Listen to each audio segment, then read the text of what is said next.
is a presentation of Fox Sports. We are Blackmore. We are Ohio. It is a picture-perfect day here in Goodyear, Arizona. It's spring training baseball as the Cleveland Indians play host to the Milwaukee Brewers in Cactus League action right here on Sports Time, Ohio. Hi again, everyone. Matt Underwood alongside Rick Manning. What an off-season it has been for the Cleveland Indians. Multiple changes, but it all starts at the top, as they say, Rick. And the hiring of manager Terry Francona really set a tone for what has been maybe an unprecedented offseason for the Tribe. Well, you're absolutely right. Terry comes in here with a different attitude and a new vibe in spring training here. And Nick Swisher was the first sign as a free agent that the Indians went out to get. And at that time, he was going to play right field. They added Reynolds. They added Micah Vilas. And then Michael Bourne was the late sign in camp where it let Swisher come into first base. Bourne goes to center field. They have Stubbs. They have so many new players here that we're looking forward to a very, very good year. Looking forward to seeing many of those players in today's game, in addition to Ubaldo Jimenez, because he obviously holds a huge key to the Indians' fortunes in 2013. Well, the number 2 starter in the rotation. He has to tighten the ship a little bit. This is going to be a key year for him, stepping up. He walked too many guys last year, second in the league in walks, led the league in wild pitches. This guy has to come in. They tightened his delivery a little bit where it's not herky-jerky, and 9-17 record with his stuff is not accountable. He's got to do better than that, step up for the plate, and hopefully Ubaldo comes out and can pitch like he's capable of pitching. We'll take a look at Ubaldo Jimenez and the new-look Cleveland Indians here today on Sports Time Ohio, and stay tuned because the first pitch and all the action is straight ahead, and Terry Francona will join us coming up during the ball game as well.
Back here in Goodyear, the Indians have just taken the field behind Ubaldo Jimenez. On this, the 18th of March, 2 weeks from tomorrow, we will open the 2013 season when the Indians take on the Blue Jays in Toronto. Let's take a look at the starting lineup for Ron Renicke's Milwaukee Brewers.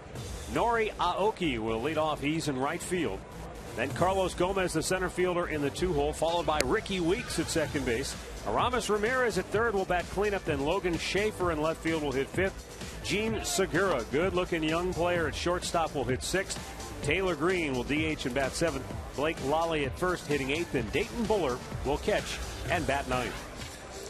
Ubaldo Jimenez on the mound for the Indians, making his fifth spring start, and his ERA is up over 5. But you don't worry about ERAs, you worry about deliveries, getting outs, and Ubaldo Jimenez hopefully going to pound the strike zone. They've shortened that delivery up a little bit, where last year it used to be a little herky-jerky. And with Jimenez's stuff, he has good enough stuff to get big league hitters out. Let's see if he can pound the strike zone and make these guys swing the bats. Defensively behind Jimenez, it looks like this. This is almost opening day lineup. Let's go. Michael Brantley in left, Michael Bourne in center. Drew Stubbs is in right. There'll be Lonnie Chisenhall at third, as Drupal Cabrera at short. Jason Kipnis is at second. Nick Swisher at first. Lou Marson behind the plate. The only guy not here is Carlos Santana. Of course, he's still at the WBC.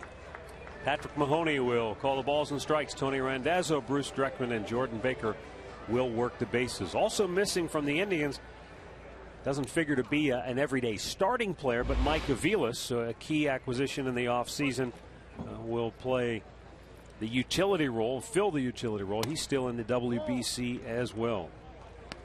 Nori Aoki leading off for Milwaukee.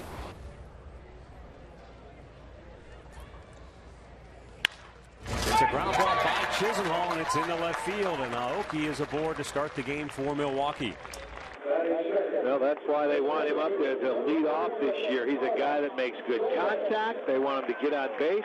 He doesn't swing and miss a lot, but takes a high fastball the other way and slaps it by Chisenhall into left field to get him started. Chisenhall into left field to get him started with a base hit. Brewers were sold on Aoki despite the fact they never actually saw him play in person. But the reports were so good that they decided to take a chance, and it's been a good move for them. Here's Carlos Gomez. And the former Minnesota Twin looks at a ball outside. He's had a good spring, Rick, batting .458. Well, this guy signed a new 3-year deal. They had him for 1 more year under contract before signed by the Indians. Sort of forced the Brewers to go out and maybe get a little aggressive and sign him. There's that big swing that we saw so often in Minnesota. He's a big kid, and it looks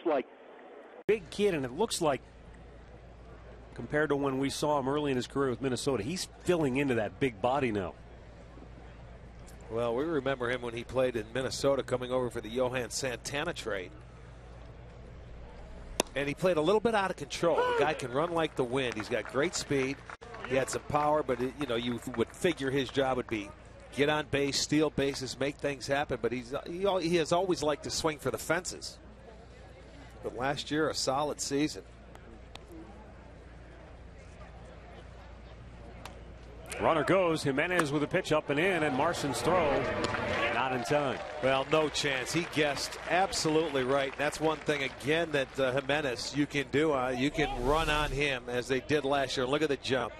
He started, stopped, and restarted again. He thought he was going to step off. He did not do it. He goes in standing up with a stolen base. And so Aoki in scoring position for Gomez. With nobody out here in the top half of the first, and the 2-2 is swung. Did he go? He did not. Gomez nearly chased after it, but able to hold up and a full count. Breaking ball down and away. No, he did not. The hands got out in front. Got the barrel head of that bat back.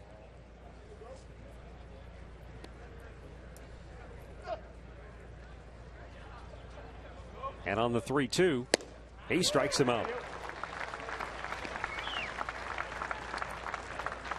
One away here in the top half of the first.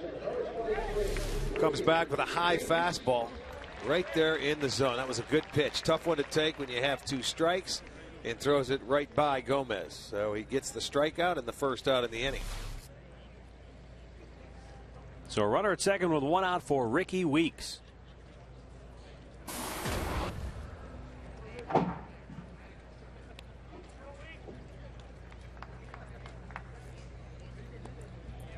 Weeks hitting .344 on the spring.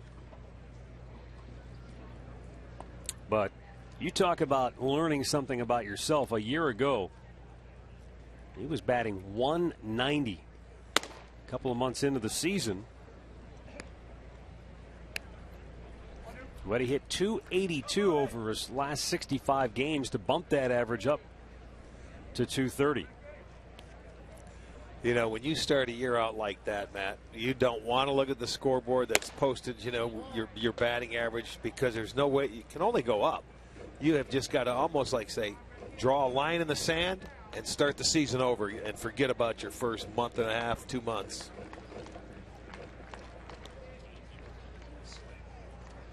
The 2-0 check. He went around. And the hard part about that, Rick, is that people want to ask you about your struggles all the time. So it's tough to, tough to forget about it and put it out of your mind. You know, especially when you're vital to the offense. You know, he was leading off. His job is to get on base for the big boppers when they had, well, last year they didn't have Prince Fielder.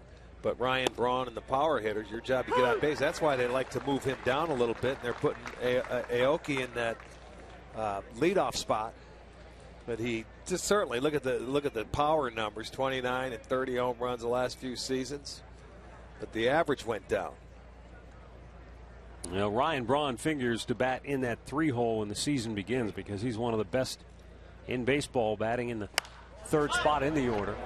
Sky high pop on the infield. Swisher calls off Jimenez, and the Indians' first baseman has it for out number 2.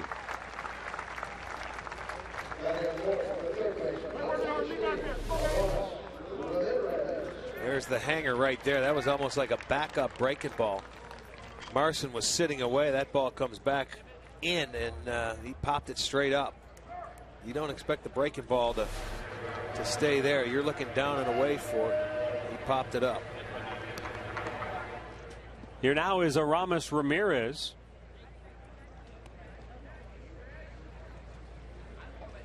His first year in Milwaukee last season, batted .300, had 100 ribbies, 7th time in his career, 25 homers for the 10th time. So I mean, you talk about a guy who gave him exactly what they expected.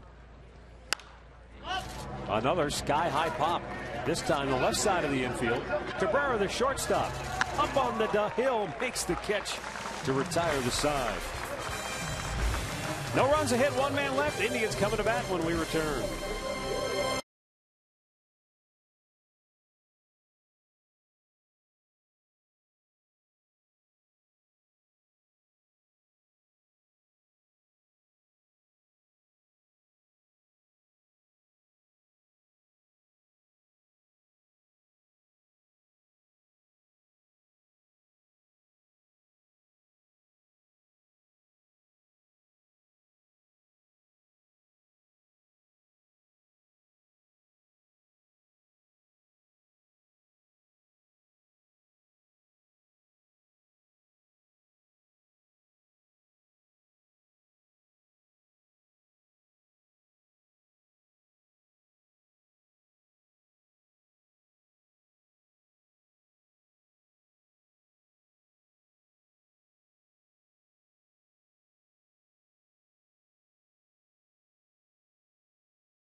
Back here on a warm day in Goodyear, Arizona. No score, bottom of the 1st inning, and here's a look at Terry Francona's starting lineup for the Cleveland Indians. Michael Bourne will lead it off in center field. Then is Drupal Cabrera, followed by Jason Kipnis.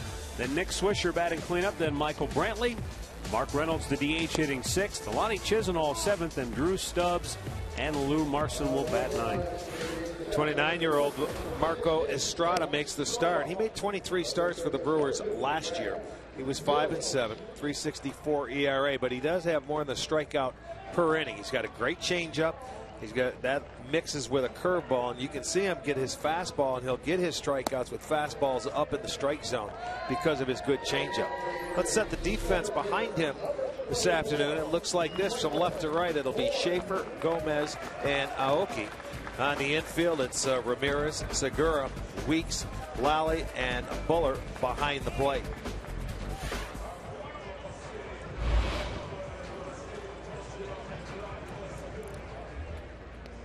Michael Bourne will lead it off.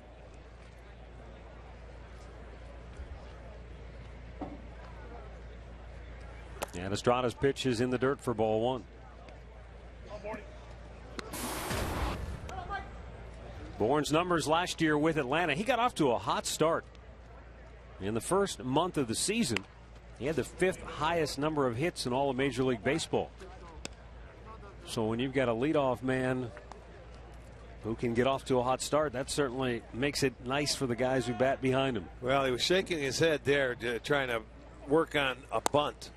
You know, in that situation, he's just not happy with himself. When you watch him take batting practice here during the day, he will still go out there and lay down bunts in batting practice, and you can see you want him on because he can steal the base. Well, this will get him on an opposite field base hit to left center from Michael Bourne.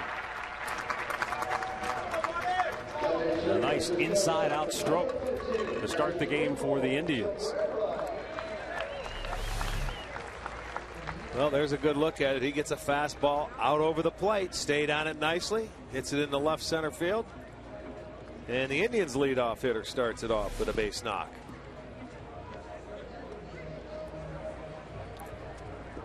Now is Drupal Cabrera. Cabrera spent time in the WBC playing for Team Venezuela. He hits one high in the air, deep to center field. Back is Gomez. And he will make the catch. Bourne went back to tag at first, but Gomez smartly played it back to the cutoff man. And there's one out here in the first. Well, you can see how the outfielders really have to work on getting themselves and playing that ball off to the side of the sunshine. With the glasses down, they utilize that glove, try and get into position. Some very tough sun fields here. Look at him. He's on the side. He's got his glove up. He's got glasses down. Knowing that you have speed on base, you just want to catch it. Now here is Jason Kipnis.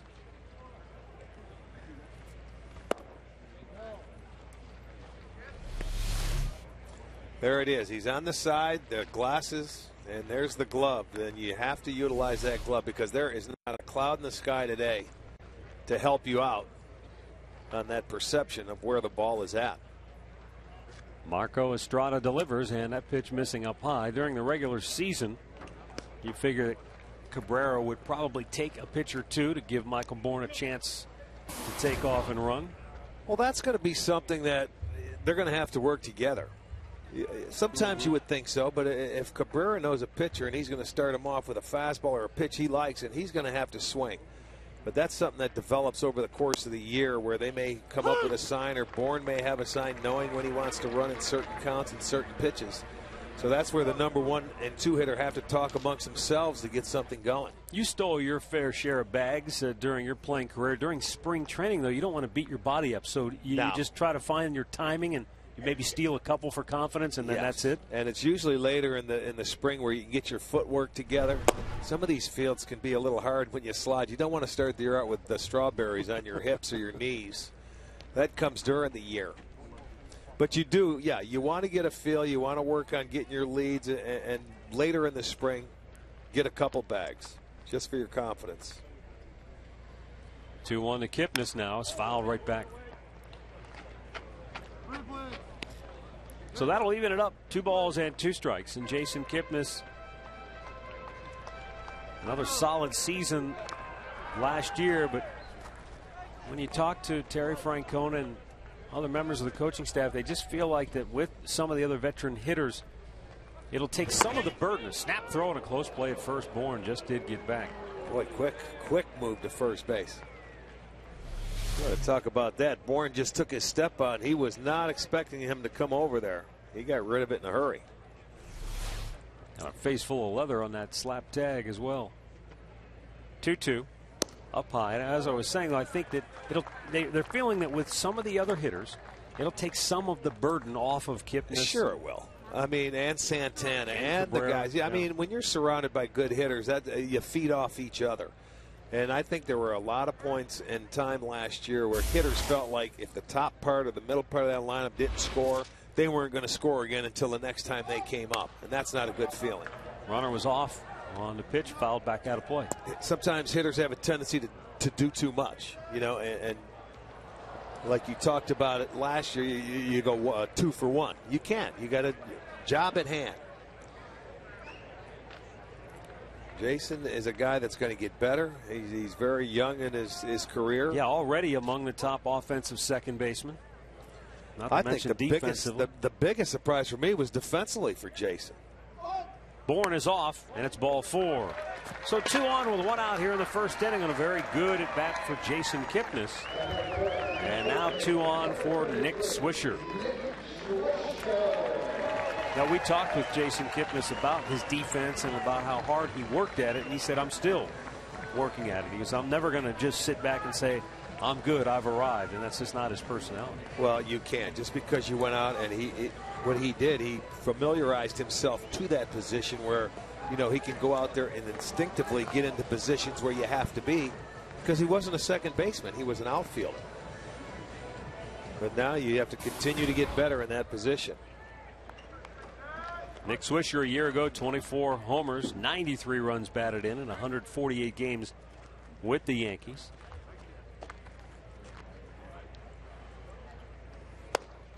He's had a good spring, hitting .455 with 3 home runs and 11 runs batted in. So after spending the last few years training in Central Florida with the Yankees, back here in Arizona and thriving. The 1-0 pitch. Estrada missing again, 2-0. Feels like maybe he's getting squeezed a bit by Patrick Mahoney, the home plate umpire.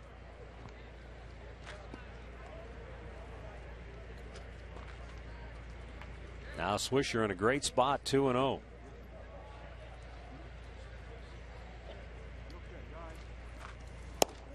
And that missed badly. 3 balls, no strikes with Michael Brantley waiting on deck. Well, right now Estrada just missing. Missed with the first 2, and then you start trying to be a little too fine. You get a 2-0 count and a guy that can hit one out of the ballpark. You certainly don't want to just groove a fastball.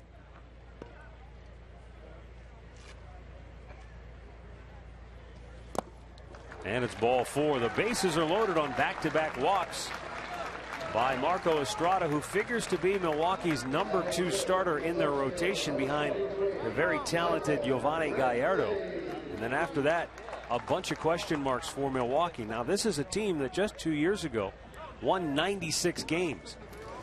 But they're sort of in that transitional period. Yes, they still have Ryan Braun and Corey Hart, even with the bad knee. And they still have some talent offensively, but do they have enough in the starting rotation? Well, that's why last year they fell out of it. They ended up trading Zach Greinke over to the Angels. They got their starting shortstop there, and they think they've got a steal in that situation. But the funny thing, they fell out of it, and then they came back into play, and into the wild card race over in the National League for the second team with a bunch of young pitchers that really performed well. And they ended up losing out, but they did win 83 ball games. So now they're hoping that those young pitchers they brought up in that second half can continue it over this year, which is hard to do. Michael Brantley with the bases loaded. Estrada working out of the windup now. And he dots the outside corner with a fastball for strike 1.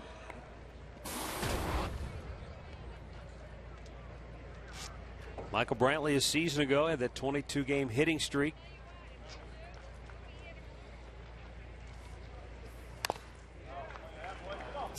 Foul ball, and it's 0-2. Brantley was off to a tremendous start this spring. He had 4 doubles right out of the chute. But then he was injured when He slid into a bag and got spiked, required more than a dozen stitches, knocked him out of action for a little while.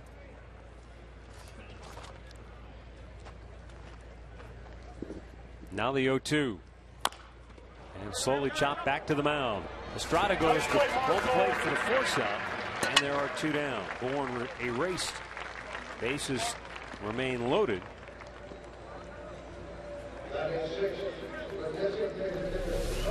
That must have been, I don't know, it was in a good location. I'm not sure if that was a changeup, but he topped the ball. And he just goes right to the glove and flips it over to Buller for the force out at home plate. So a chance to escape in this inning. We'll get a look now at Mark Reynolds, who will DH this afternoon. Right-handed bat with plenty of power. Reynolds has hit a couple of homers this spring. And he takes outside for ball 1.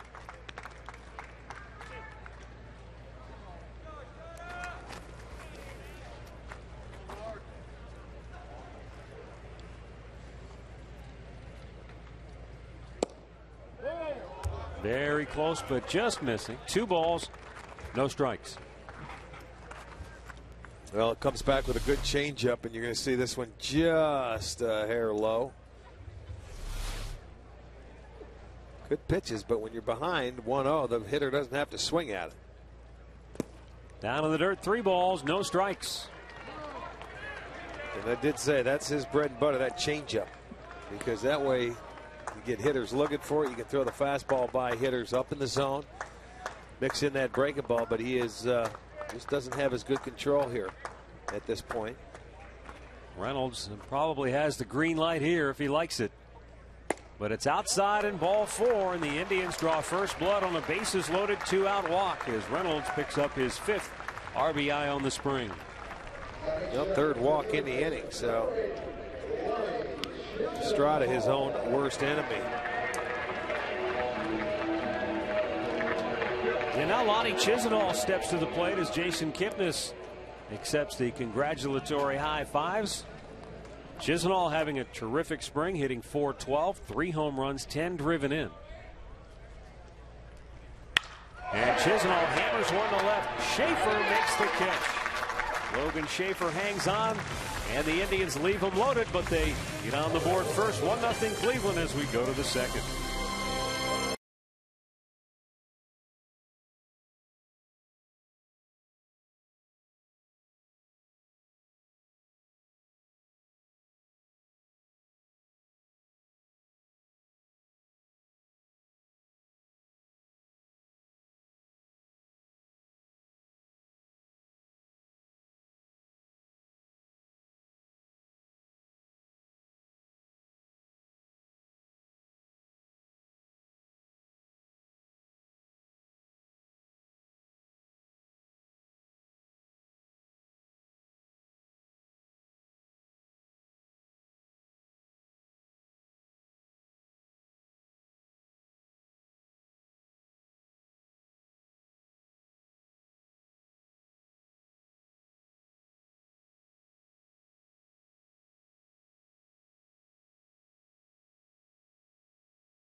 The Indians on top 1-0 as we move to the 2nd inning. Logan Schaefer, Gene Segura, and Taylor Green to bat for Milwaukee. And Ubaldo Jimenez delivers. Great bunt put down by Schaefer, and Jimenez throw not nearly in time. Oh, baby. Put it in your pocket. Beautiful bunt. Had a couple of guys go down on that play. Nick Swisher went down as he initially began to charge, and then Jimenez had a little bit of a slip when he fielded the ball as he let go of it. That's just a beautiful bunt. You don't expect, I think, the number 5 hitter in a lineup to come lead off an inning early in the game.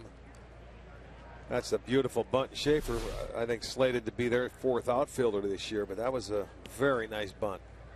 Now Gene Segura came over from the Angels, part of the Zach Greinke package, and they really feel like this guy's going to be an impact player in the middle of the diamond.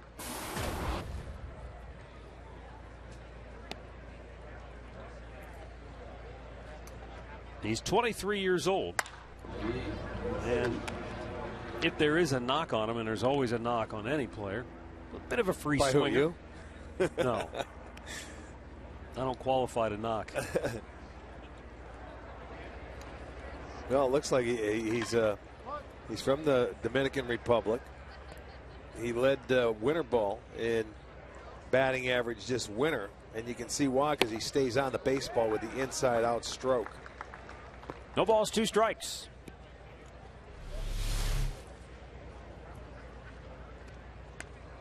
That ball got by him.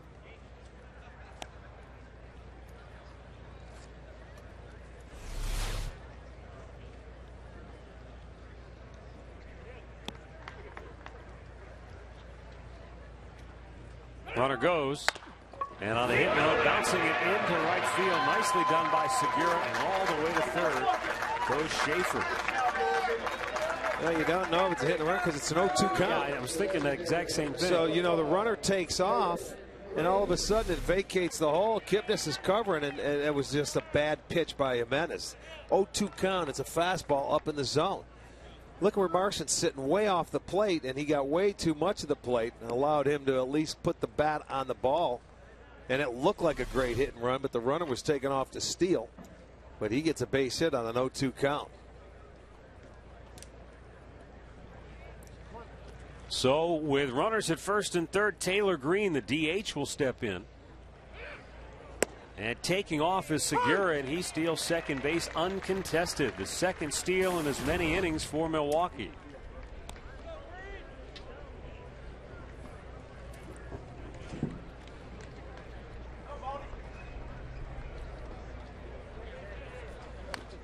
Taylor Green's first 2 career homers came as a pinch hitter.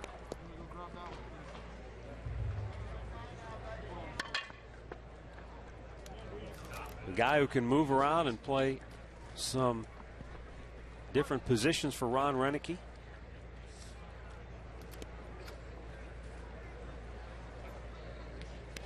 And it gets away from Larson. It was in the dirt. He tried to block it, but really nothing he could do as the tying run scores. Logan Schaefer crossing home plate on the wild pitch. Well, that's what he led the league in last year. That ball right there. I don't know if that was a splitter or went off the arm of Lou Marson. Nothing he could do. He tried to get a body on it. It deflected off. The runners will score. One will move over to third base now. Still nobody out. Now the go-ahead run at third with nobody out for Milwaukee. And the 1-2 pitch is swung on and missed. Green chased the ball in the dirt. Second strikeout for Jimenez. 1 down here in inning number 2. Well, that's a pitch that when he can control, it's a very good pitch. That one, it seemed like he stayed behind a little more. It was on the plate, and you can see the hitter just couldn't hold up. It looks like a fastball, and it's you know, the splitter that gets into the dirt. Marson smothered that one. Now you bring the infield in a little bit with 1 out.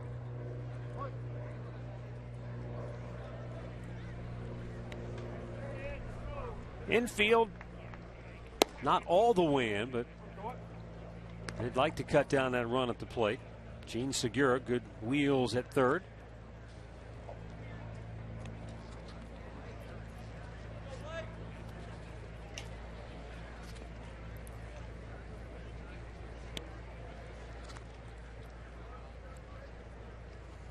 Up and away, 2 balls, no strikes.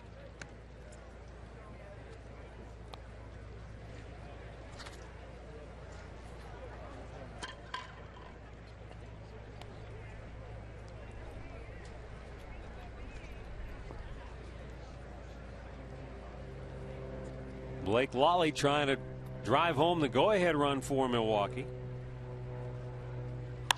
Pops it in the air. This probably won't get it done. Chisenhall makes the grab and foul ground for out number 2. Well, join us for all the excitement at Progressive Field with the 2013 season ticket package. Season tickets give you access to the best seats at the lowest prices, and with a full season ticket package, you are guaranteed to be there for opening day against the Yankees. Just log on to Indians.com and you can check it out.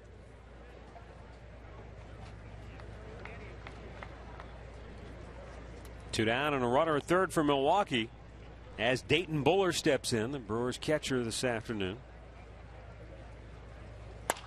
Ripped foul the other way. Jonathan Lucroy will be the Brewers' everyday catcher, but he played yesterday in the Brewers game in Glendale against the Dodgers. So here's Dayton Buller, who you see last year at AAA, hit .248.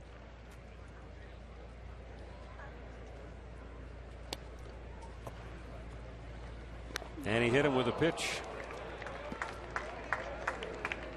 So a mixed bag for Jimenez here in the early going. He's had some good, he's had some bad, he's had some ugly. Well, this breaking ball just gets away from him, starts out, and he hits the guy you wanted to get out. You didn't want to flip that lineup up to the top of the order, but he's going to have to now with 2 outs. Nori Aoki will come to the plate for the second time. An opposite field single to left in the first for Aoki. Brewers at the corners.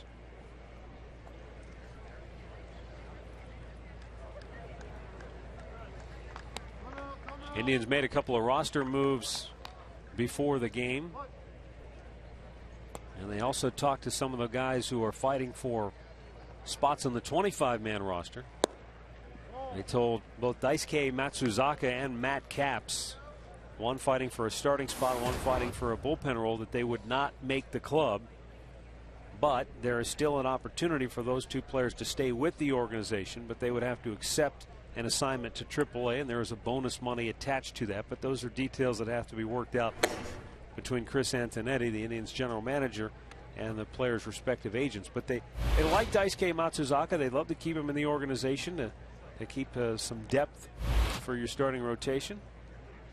And Capps, who came to camp rehabbing a right shoulder, has shown flashes, but not quite ready.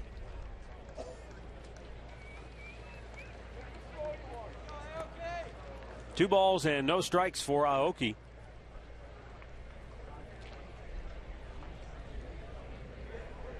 This inning started with a perfectly placed bunt by Logan Schaefer, who came around to score the tying run.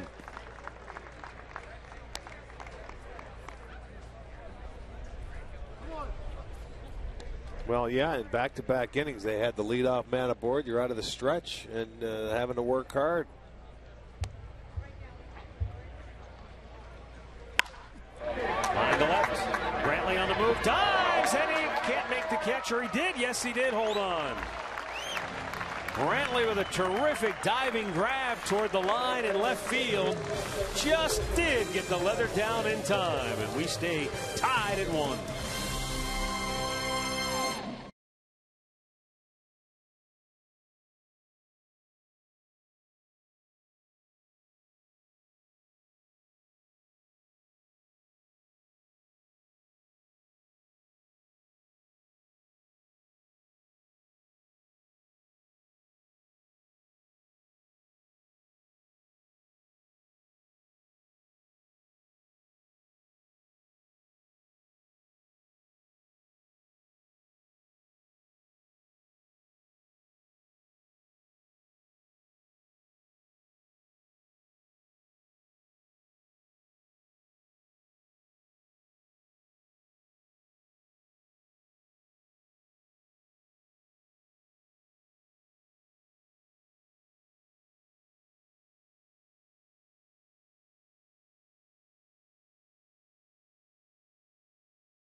Beautiful day here in Goodyear, Arizona. Folks enjoying the ball game here, 1-1. As we go to the bottom of the second inning, Matt Underwood, Rick Manning, I in the booth. And let's go down to the Indians dugout, where we are joined now by Ryan Rayburn. Ryan, thanks for stopping by. How are you? I'm doing great, guys. Appreciate it. Glad to be here. Well, great to have you. And obviously, we've seen you before a number of times with the Indians' big rivals up in Detroit, the Tigers. And now as you come to this camp, what's the atmosphere like compared to what you've been through with Detroit, a team that obviously has had high expectations the last several years? Yeah, it's you know what, I'm having a blast right now with these guys. You know, like you said, I've played against these guys for quite a number of years now, and I've seen the competition that we've always had to face. So I think it's going to be a fun year. You know, Detroit's still got a great team, so we still got our hands full. Well, Ryan, you're in here battling for a spot, and you got off to a terrific start this spring, hitting the fastballs, hitting the home runs, hitting the long balls, but you got a chance to play left, second, or anywhere to get on this team, and probably looking forward to it, aren't you? Oh, I'm chomping at the bit. You know, I really hope I make this team. Like I said, the group of guys they've got here, it's just been so much fun. You know, I haven't had this much fun in a while, so you know, it's just been a pleasure. And you know, like I said, hopefully I can make this team because I think it's going to be a great year for us. Pitch from Estrada. Stubbs a hard ground ball to short. Segura able to throw him out. That guy can fly. One away. Yes, he can. And that's about the only time you're going to retire him is when he hits a rocket right at somebody. Yeah, man, for a white boy, he can move.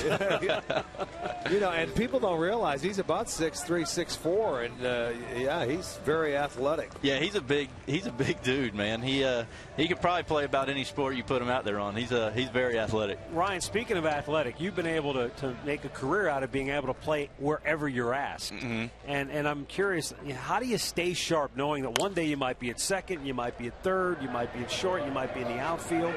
Yeah, it's tough. You know, you don't quite get as many reps as you would at one position, but you know, it's just one of those things. You just gotta. It's a little extra, you know, extra work. It's a little tougher. You know, you go out there and put as much time as you can, and just bounce around. And you know, it's just one of those things. You just hope it pans off for you for that game. Lou Marson lines one to center field for a base hit. How many different gloves do you have, Ryan? How many do you carry in your bag? I typically just carry two. I got the outfield and infield glove, but in the past I've had about 4 or 5. I've had an infield glove in there before, catcher's mitt.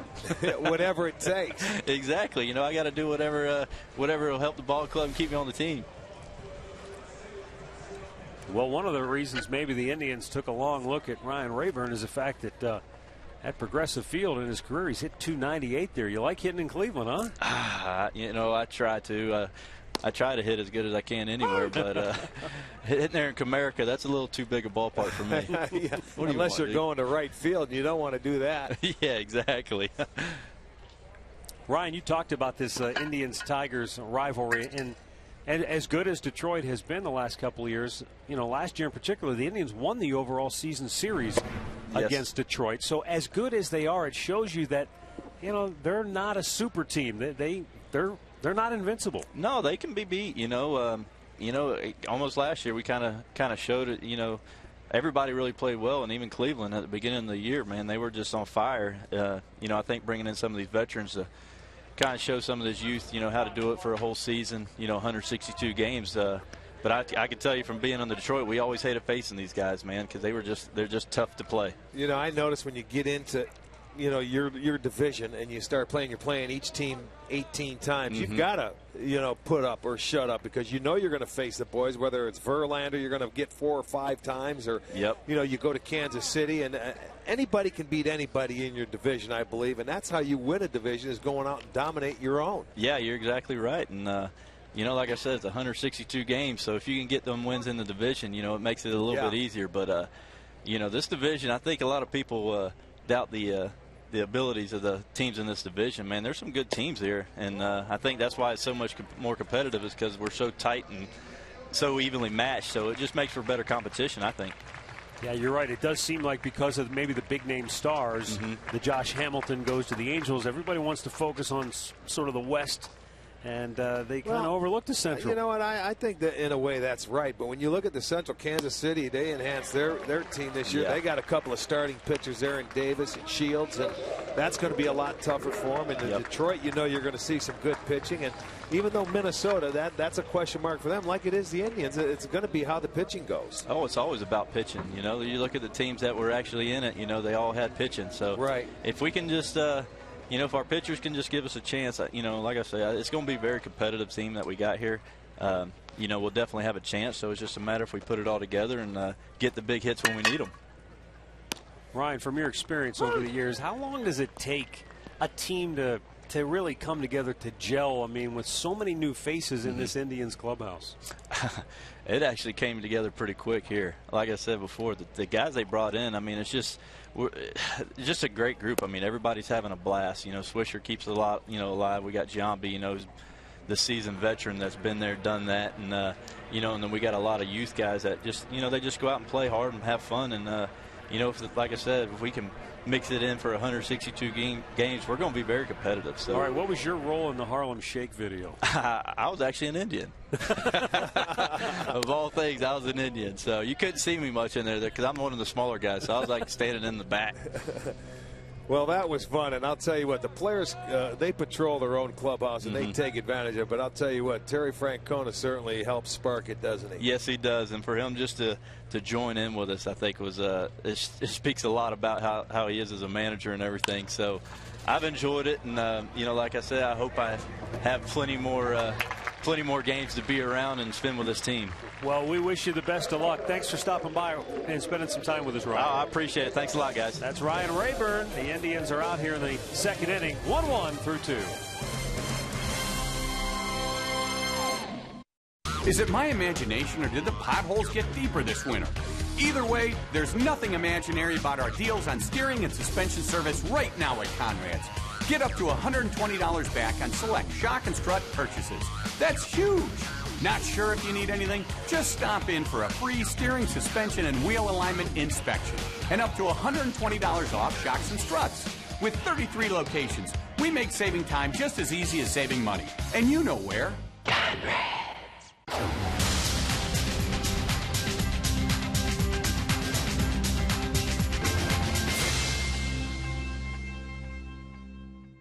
Christopher Ralph Perez, this feisty flamethrower from Florida, played his college ball days at the U of Miami. Then, 2 years after his 06 first-round selection by St. Louis, he was making his major league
Moving to the third inning, Ubaldo Jimenez to face Carlos Gomez, Ricky Weeks, and Aramis Ramirez.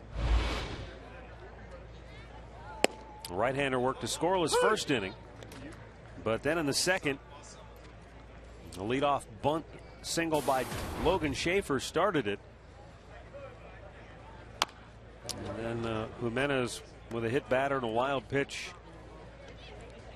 And the Brewers were able to package that all up to tie the game. Gomez struck out his first time up.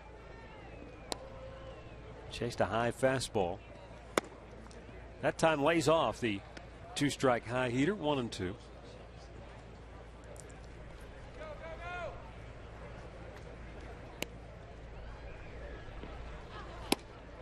The slider gets him. Third strikeout for Jimenez. Let's go back and take a look at the defensive effort by Michael Brantley that ended the second inning. Well, good thing he was a left-hander. The glove's on that right hand. It almost looked like he short-hopped it, but he got the glove there in time. And that's going to be, I think, a fun sight to see this year when you had Brantley, who played center field every day last year. He's going to be over in left. You have center fielders that can cover the ground. You're going to see, I think, a lot of plays like that this year from the Indians outfield. You know, you think he's going to fall in for a base hit. And if you can take a couple of base hits away, that pitching staff, it's going to certainly help. One of the happiest guys on the Indians ball club when they acquired Michael Bourne was Nick Swisher.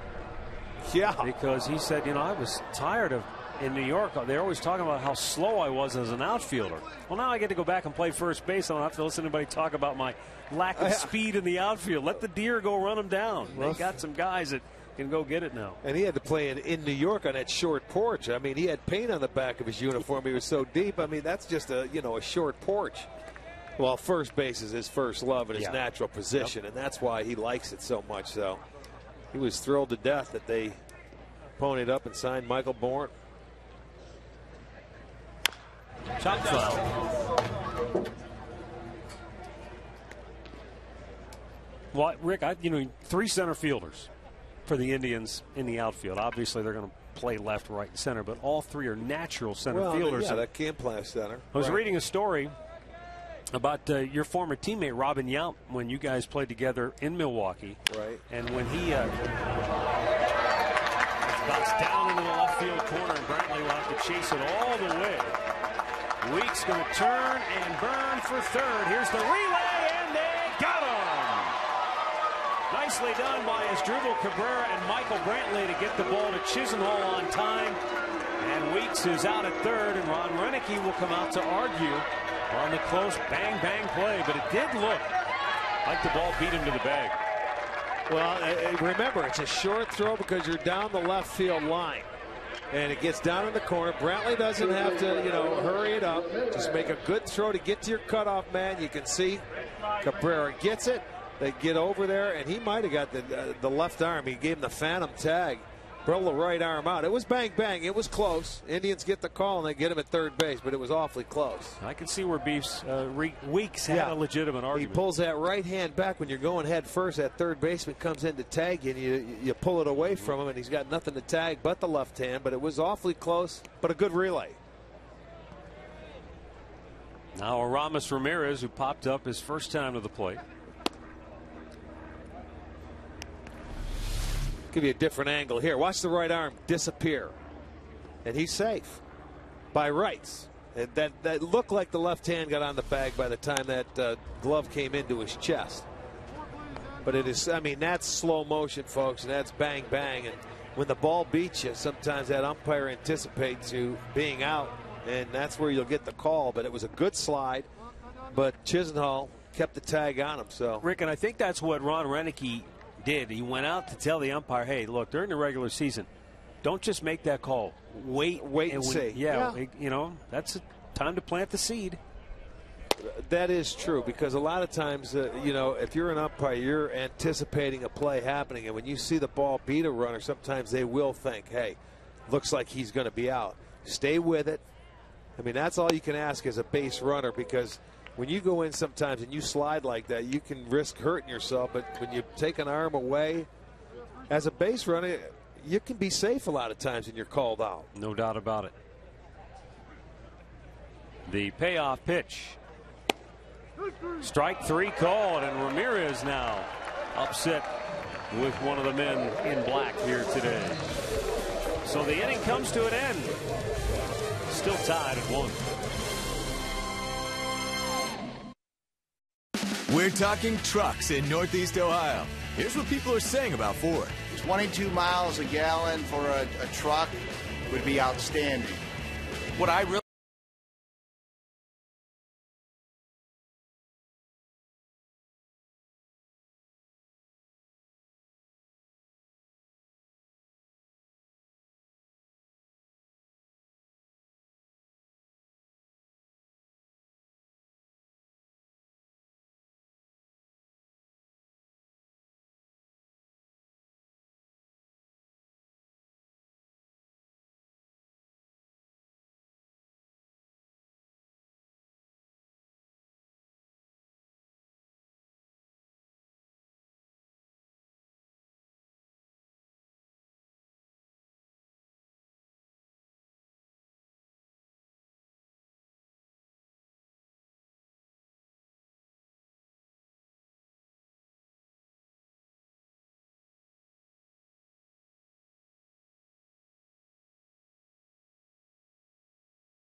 1-1 our score as we move to the bottom of the third here in Goodyear.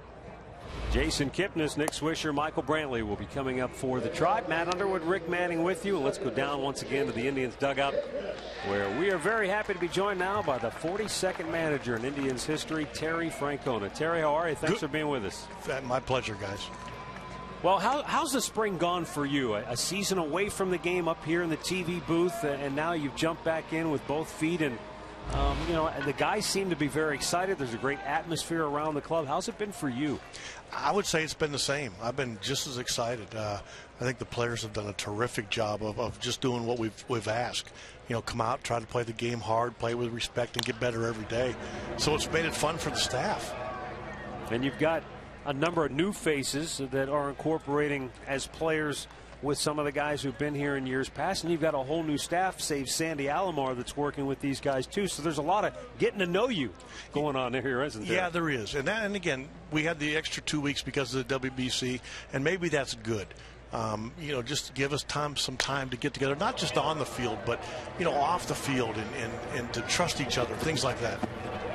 Jason Kipnis with a long fly ball to right field for out number 1. Yeah, it does. But right about now, Terry, with 2 weeks left to go, it's about time to start. The only guy you're missing in camp now is Santana. Well, and Aviles, because they're both in the WBC. But this is about the time you start to ramp it up a little bit, isn't it? You know what, Arch? This is where you see the position players starting to get a little itchy. Yeah. And you almost got to hold them back for a couple more days because they start getting not bored, but they're getting ready to go. But the pitchers aren't ready yet, so you have that little bit of a lull. But we do need to get Santana back so we can finish out, you know, all our plays because everything goes through him, right, and then we'll be ready to go. Well, the good news is that Santana looks like he's had a very productive WBC, and obviously working with a lot of talented pitchers, and he's hitting in their lineup about where it seemed like I projected him to hit in your lineup. Where was that? Around the 7th spot? Maybe one higher, but you're right. You're pretty close. But he's caught enough innings where he certainly hasn't lost anything, and the games he's played in have been pretty exciting games, so I'm sure it's been good for him. Here's Nick Swisher, walked his first time up. And a ground ball signal in the right field. I know it's your first time being around Nick on an everyday basis, and you know, what's it like having him in this Indians clubhouse? You know, and you guys have been around him. What you see is what you get. He's like that every day. I mean, he's enthusiastic. He wants to win. And you know, when your best players, you know, are first when you do the base running drill, it sure makes it easy for the staff.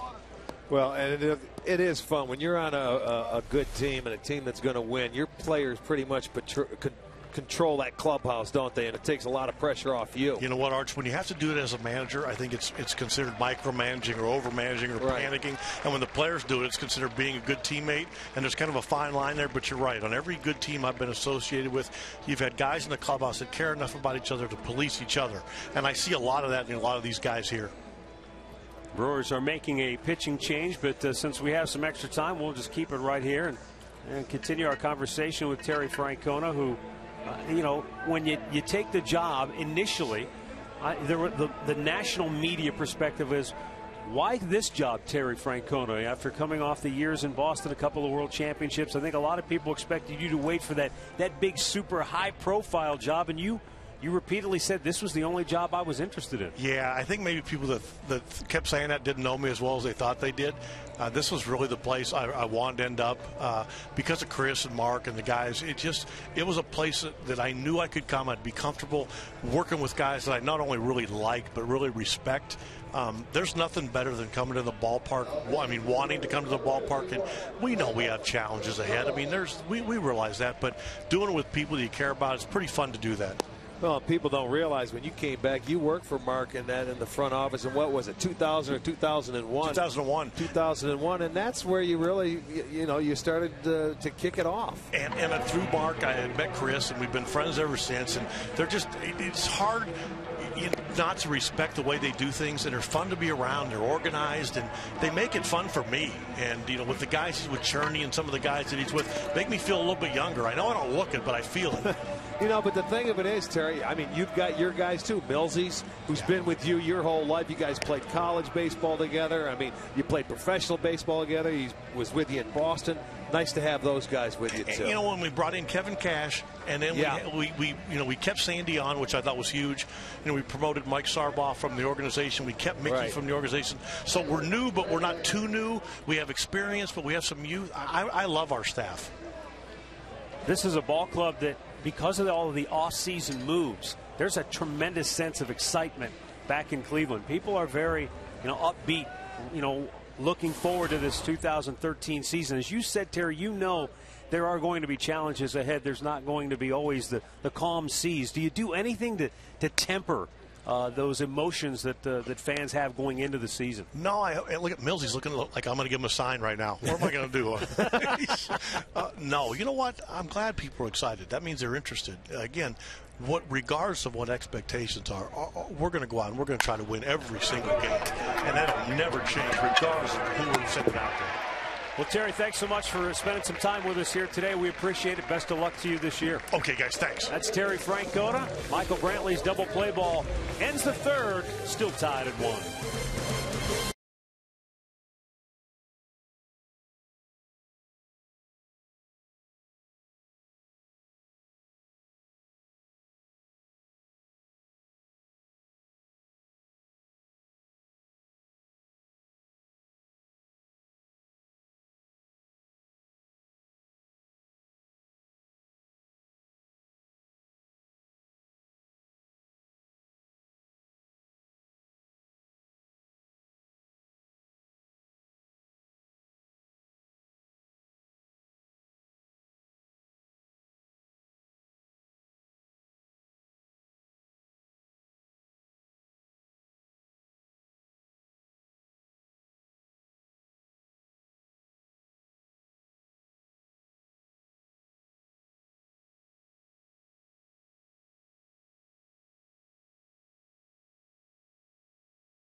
Logan Schaefer will lead off the fourth inning for Milwaukee in a 1-1 ball game.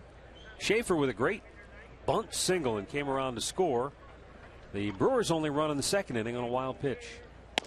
Looks at the ball outside. It's 1-1. I want to get back to the point I was starting to make a couple innings ago, I think it was. But this Indians outfield, very talented, very gifted. 3 center fielders in this outfield. And I was thinking back to your time in Milwaukee when you were in center field and Robin Yount was moved to left field because of the injury that he had. It was a shoulder injury, I think, at the time? Yeah, had some back issues and things like that. So they moved him to left field, and he said the best thing that happened to him at your expense was when he stepped on your foot and broke your toe. My toe. Knocked you out of the lineup. They moved him to center, and he said by playing center field, everything kind of crystallized and came into place. He thought he was more comfortable. He could see the ball coming off the bat. For him, it was much tougher in left than it was in center. Because he was a natural shortstop, and you're in the middle of the diamond, and you get that view of home plate and the ball. It's almost like watching it on TV. So he did step on my toe on purpose. He told me that later. And, I didn't want to go on the DL because I knew back then when I was at the Brewers, look, you got Yount and guys over there, you don't go on the DL but unless you don't want to play. Well, they says you're on the DL. Robin, you're in center. Manning, you're done.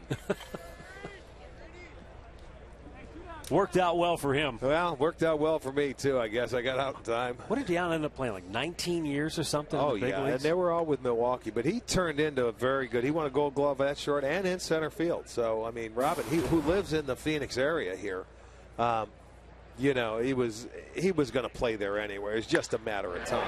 Taylor Green laces one into center field, and Michael Bourne Tracks it down. And Green with the Brewers' 4th hit today. 2-out single. Well, single game tickets this year are on sale. You can buy early and save on seats for 4 replica jersey giveaways. The Jason Kipnis jersey, it'll be presented by KeyBank. The Michael Brantley will be presented by Sugardale. You'll also have a Nick Swisher and a Michael Bourne night. So log on to Indians.com promotions for the details.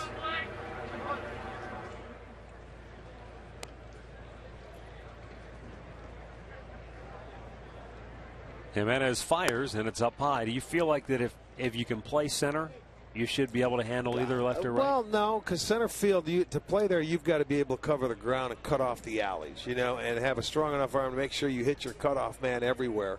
But I think it's easier as far as picking up the baseball. Left and right, the ball hooks and slices on you, more so in left than it does right field.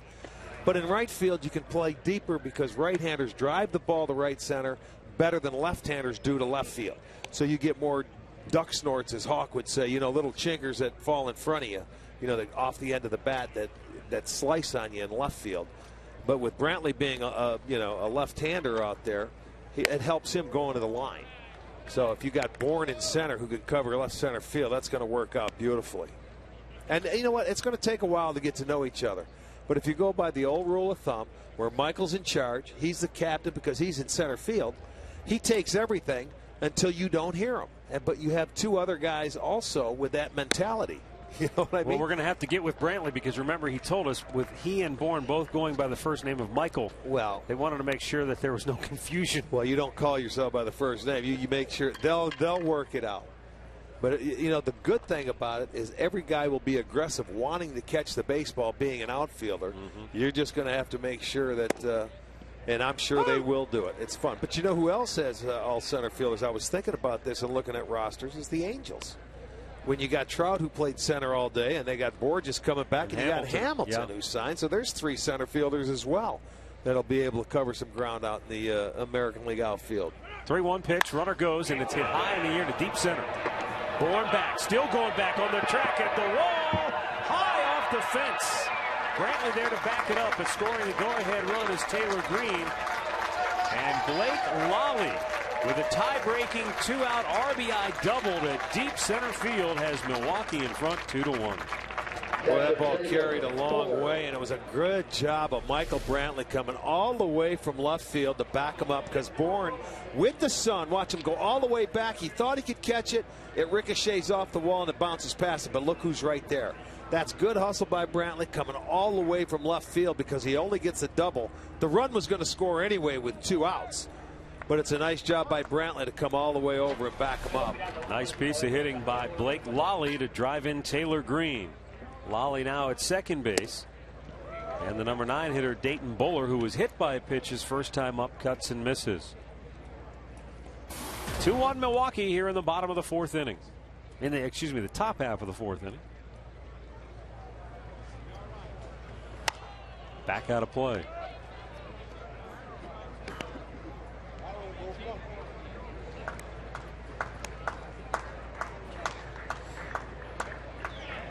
And a ball loose in the outfield. So momentary break in the action, and Lou Marson will go out to talk with Jimenez. What, it's a fan throw that out there in right center? Couldn't have gotten out from the bullpens. No, it might have been somebody playing catch out there in the outfield.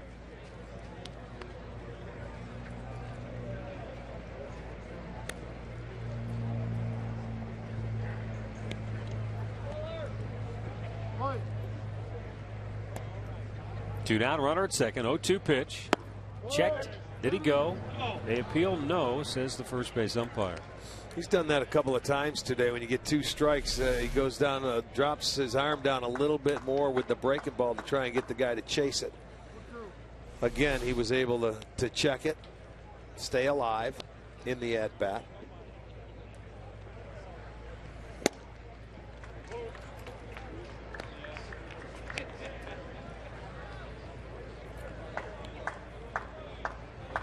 Nori Aoki would be next should Buller keep the inning alive for Milwaukee.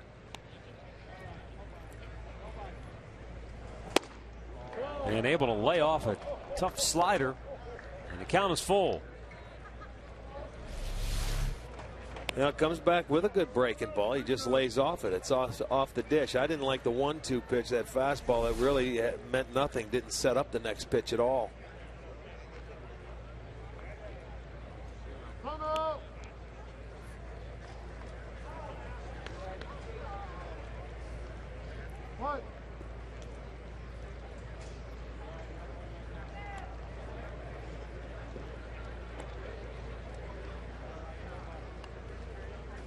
And the 3-2 is ball 4. So 2 out, bases empty, and now 3 straight have reached for Milwaukee, and it's the 7, 8, 9 spots in the order. Brewers now on top 2-1, and Nori Aoki, the leadoff hitter, to the plate. Took a sensational effort by Michael Brantley to retire him his last time up. He singled in the first.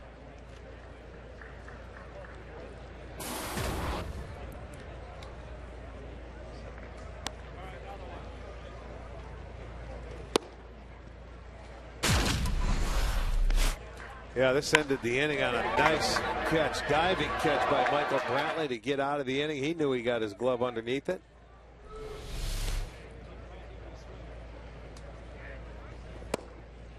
Missed outside, 2-0. Yeah, this is an inning for Jimenez where you get the first 2 out and you're facing the bottom part of the lineup, and all 3 guys have reached. They end up tying it up. It's an inning where, as a pitcher, you certainly want to go out there and you need a 1-2-3 inning once in a while. Get the offense right back in there. You can see he's at 65 pitches, but to let the bottom of the order again roll it over to the top with 2 outs.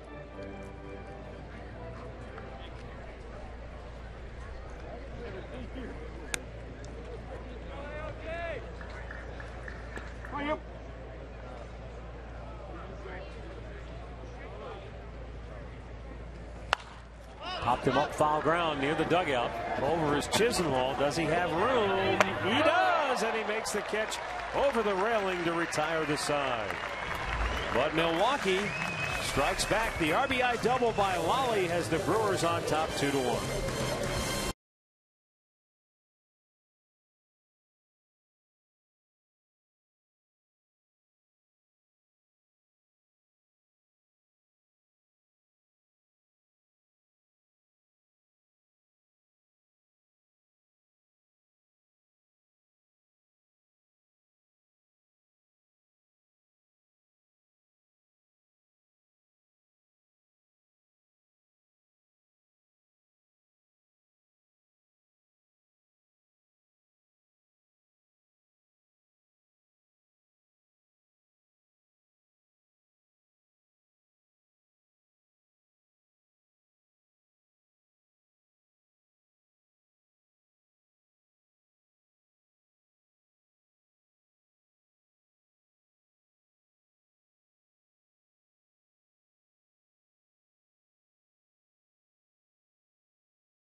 To 1 Milwaukee, bottom of the 4th inning here in Goodyear.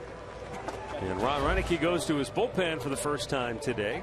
Marco Estrada went 3 innings, allowing 1 run on 3 hits. And now left-hander Tom Gorzalani coming on.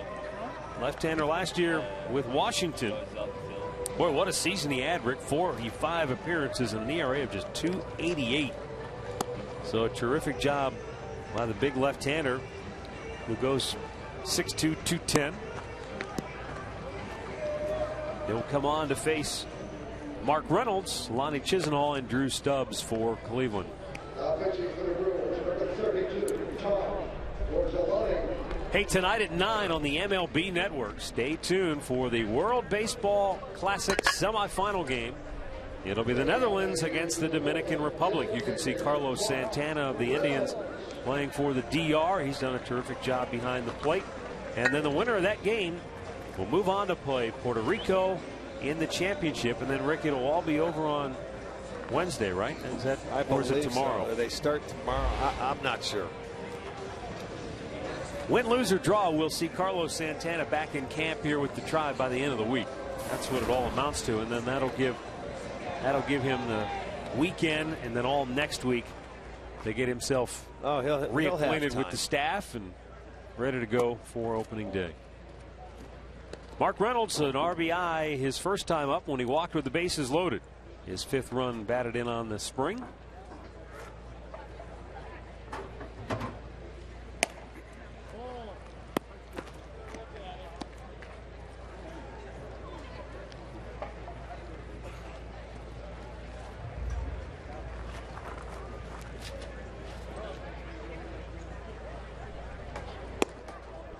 Pitch outside. 3 balls, no strikes. He hasn't seen a strike yet today, has he? Walked in his first at-bat on 4 pitches to drive in the only run, or to walk in the only run for the Indians. 3-0 here.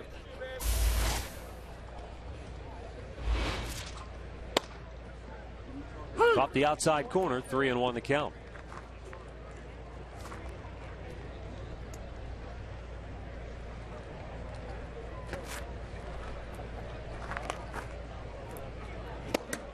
Ooh. And he caught the umpire on the follow through, and the umpire goes down. That's hey, now I've seen a guy let go of the top hand with the bat and hit the catcher. I've never seen the umpire get hit.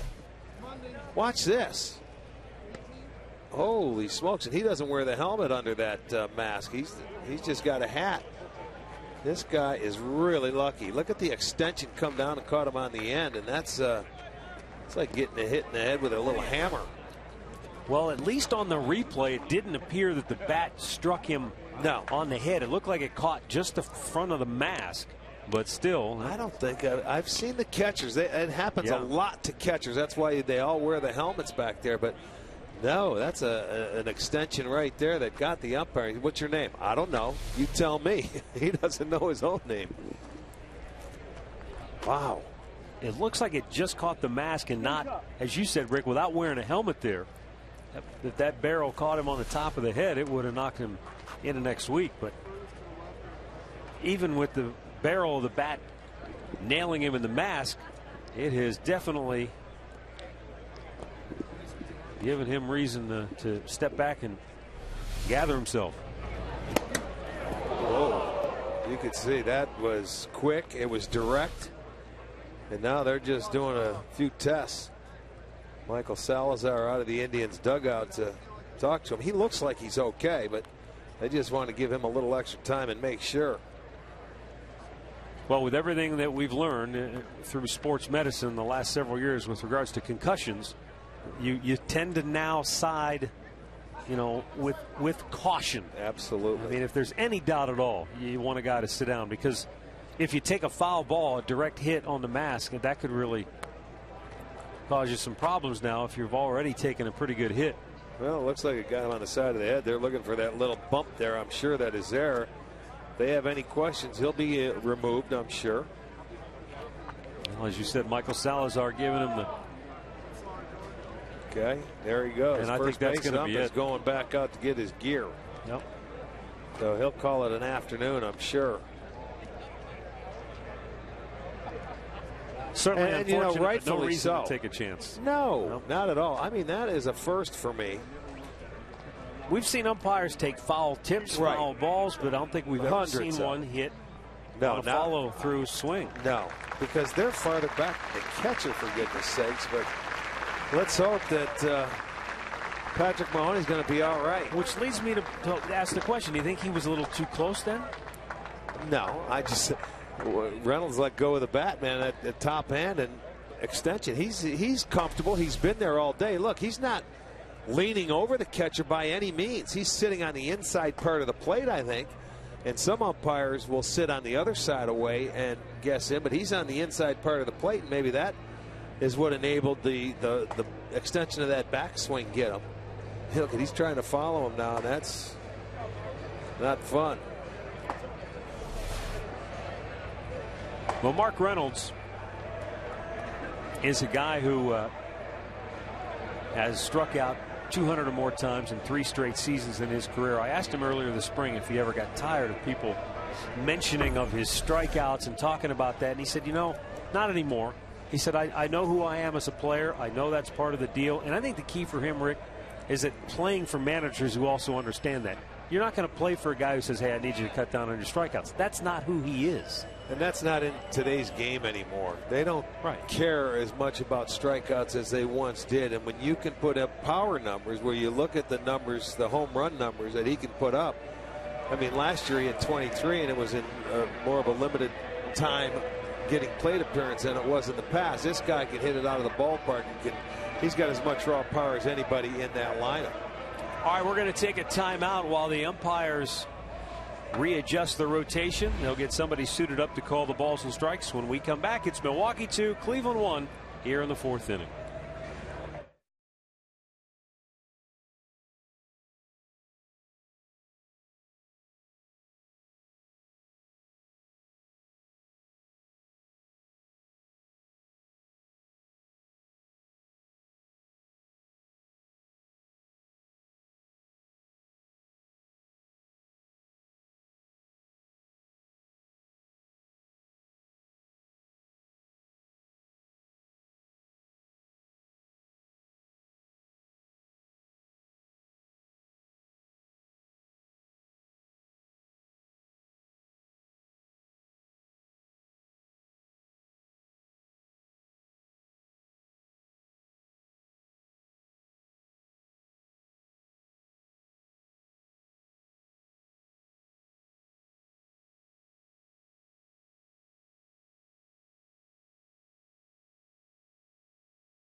Subscribe to MLB TV. It's premium today, and watch over 150 select spring training games live, plus every regular season game live or on demand on over 250 mobile and connected devices. Visit Indians.com for your details.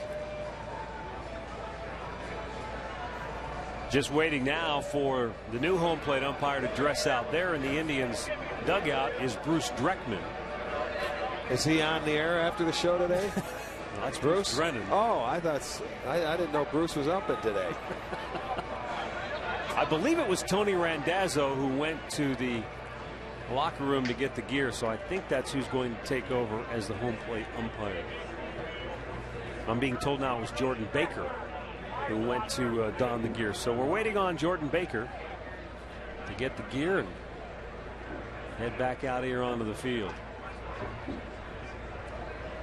The Indians got on the board in the bottom of the first. Jason Kipnis scoring on a bases loaded walk. Mark Reynolds got the RBI. Milwaukee then tied the game in the second inning. Logan Schaefer with a leadoff bunt single. He came around to score on a wild pitch by Ubaldo Jimenez, and then Milwaukee took the lead 2-1 in the top half of this 4th inning on a 2-out RBI double by Blake Lally. Mark Reynolds leading off the bottom half of this 4th inning, and if you just happen to tune in, you're wondering why are we not playing baseball. On the follow-through swing by Mark Reynolds, his bat caught the mask of the home plate umpire. Patrick Mahoney was dazed, and after they took a look at him, they decided to send him to the showers. And now we're just waiting for Jordan Baker to don the gear, and he'll take over behind home plate. Let's get you up to date on what's happened with the Cleveland Indians roster moves. This is what happened before the game today. Juan Diaz was sent back to AAA Columbus. Terry Francona said he really liked the defensive actions of Juan Diaz. He's a big kid at 6'4" and a switch hitter, and he really thinks he'll continue to develop and become a much better player. Cedric Hunter, another outfielder, Gilmet, Langwell, Martinez, all reassigned to minor league camp. So 44 players currently on the major league roster, and if you missed it earlier, we talked about it. They also talked to Daisuke Matsuzaka and Matt Capps and informed both of them that they would not make the 25-man roster, so that they will not be going with the team to start the year in Toronto. So the situation now becomes where they will talk to their agents and see if they will accept a AAA assignment. There would be a roster bonus amount of money that would be included. I believe it's $100,000 because of their number of service years already. And so hopefully they will be able to work that out and keep both of those guys. Well, yeah, depending on if he thinks that another team may have any interest in their player or pitcher. You have to wait and see. But, you know, every team is going to be in the same boat. You know, when you're cutting down, trying to get down to that 25-man roster, still you have some time left. You also have Rule 5 guys that you have to figure out, are they going to make this team, or do you have to offer them back to their team? Every team goes through the same scenario come spring training. It's a tough time, but they pretty much have an idea what they want to do. As now he has changed into his home plate gear. They have to bring it just in case. Jordan Baker will take over as the home plate umpire and will work with just 3 umpires now for the remainder of the game. In most spring training games, you only have 3. Fortunate that we had 4 umpires here today. But this was Patrick Mahoney and why he left today's game. Watch the follow through. Boom. Oh boy. I mean, it was a direct hit and it stunned him. That's the wise thing. You know, so now it is a 3-2 count. He left the ball game. I'm sure they'll go and take a look at him, and hopefully everything's going to be fine. So Jordan Baker now behind the plate. There's nobody out. 3-2 count to Mark Reynolds. So they'll go out and get loose again, almost like the start of the inning. Maybe we should start every inning like this. 3-2 count, and let's see the pitcher throw a strike. How about that? Well, that's kind of like the rules I saw in the World Baseball Classic. If you go past the 12th inning, I think if you go to the 13th inning, they start with runners at first and second base. Oh, yeah? Yeah. Has any game ever gone past 12? Not to my knowledge. Okay. But this is the way to go. 3-2, nobody out. All right, I'm ready to go. Hitter comes back. They had to get out of the sun. So we will re-rack it here. Bottom half of the 4th inning. Now here comes Mark Reynolds, and as you mentioned, Rick, a 3-2 count.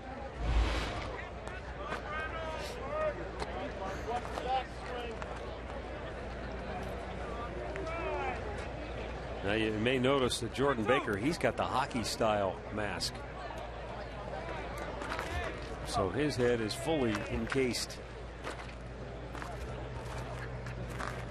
The payoff pitch. Chop foul.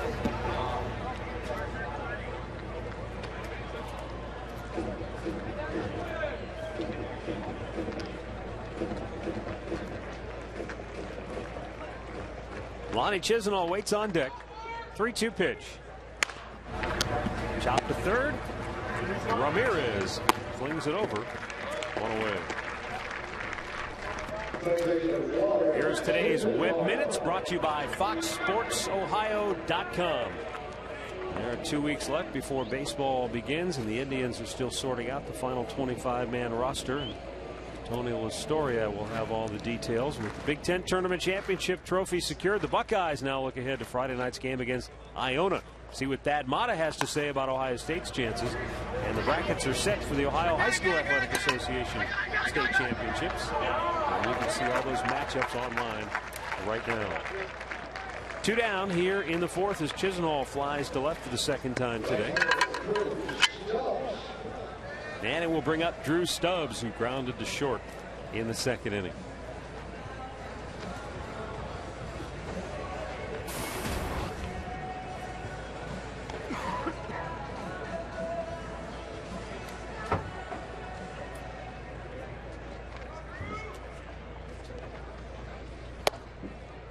Takes a strike. You know, Rick, yesterday when we were televising with our partners from Cincinnati Reds, Chris Welsh mentioned that, you know, maybe a change of scenery was the best thing that could happen to Drew Stubbs after the struggles he had in Cincinnati. Terry Francona was asked about that today, and he said, you know, I don't think it's about a change of scenery, because I think he was perfectly happy in Cincinnati. He liked being there. He said, I just think, you know, it's a case where he's got to find his rhythm, and he found his rhythm on that swing deep off the wall and right. And Stubbs will pull into second base easily with a 2-out double. And Terry Francona saying that with Stubbs, it's all about, you know, rhythm and being on time in the batter's box and not getting caught in between. And he said, if you start thinking about the strikeouts, then all of a sudden you're looking for that perfect pitch to hit, and you maybe let one go by that you should have been hacking at. He got one up in the zone that time. He did. For a ride. Fastball up and away. He let it track deep into the zone and drove it. That ball halfway up on the wall in right field. Stayed on it nicely. 2-out double for Stubbs. That's a tying run aboard now with 2 outs. See if Marson can do anything with him. Loose single to center his first time up. Gorzolani fires, and it's high in the air. Left field. Schaefer makes the catch, and the inning is over. 4 complete from Goodyear. It's Milwaukee 2 and Cleveland 1.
Now there goes Patrick Mahoney with Indians trainer Michael Salazar. He'll get checked out.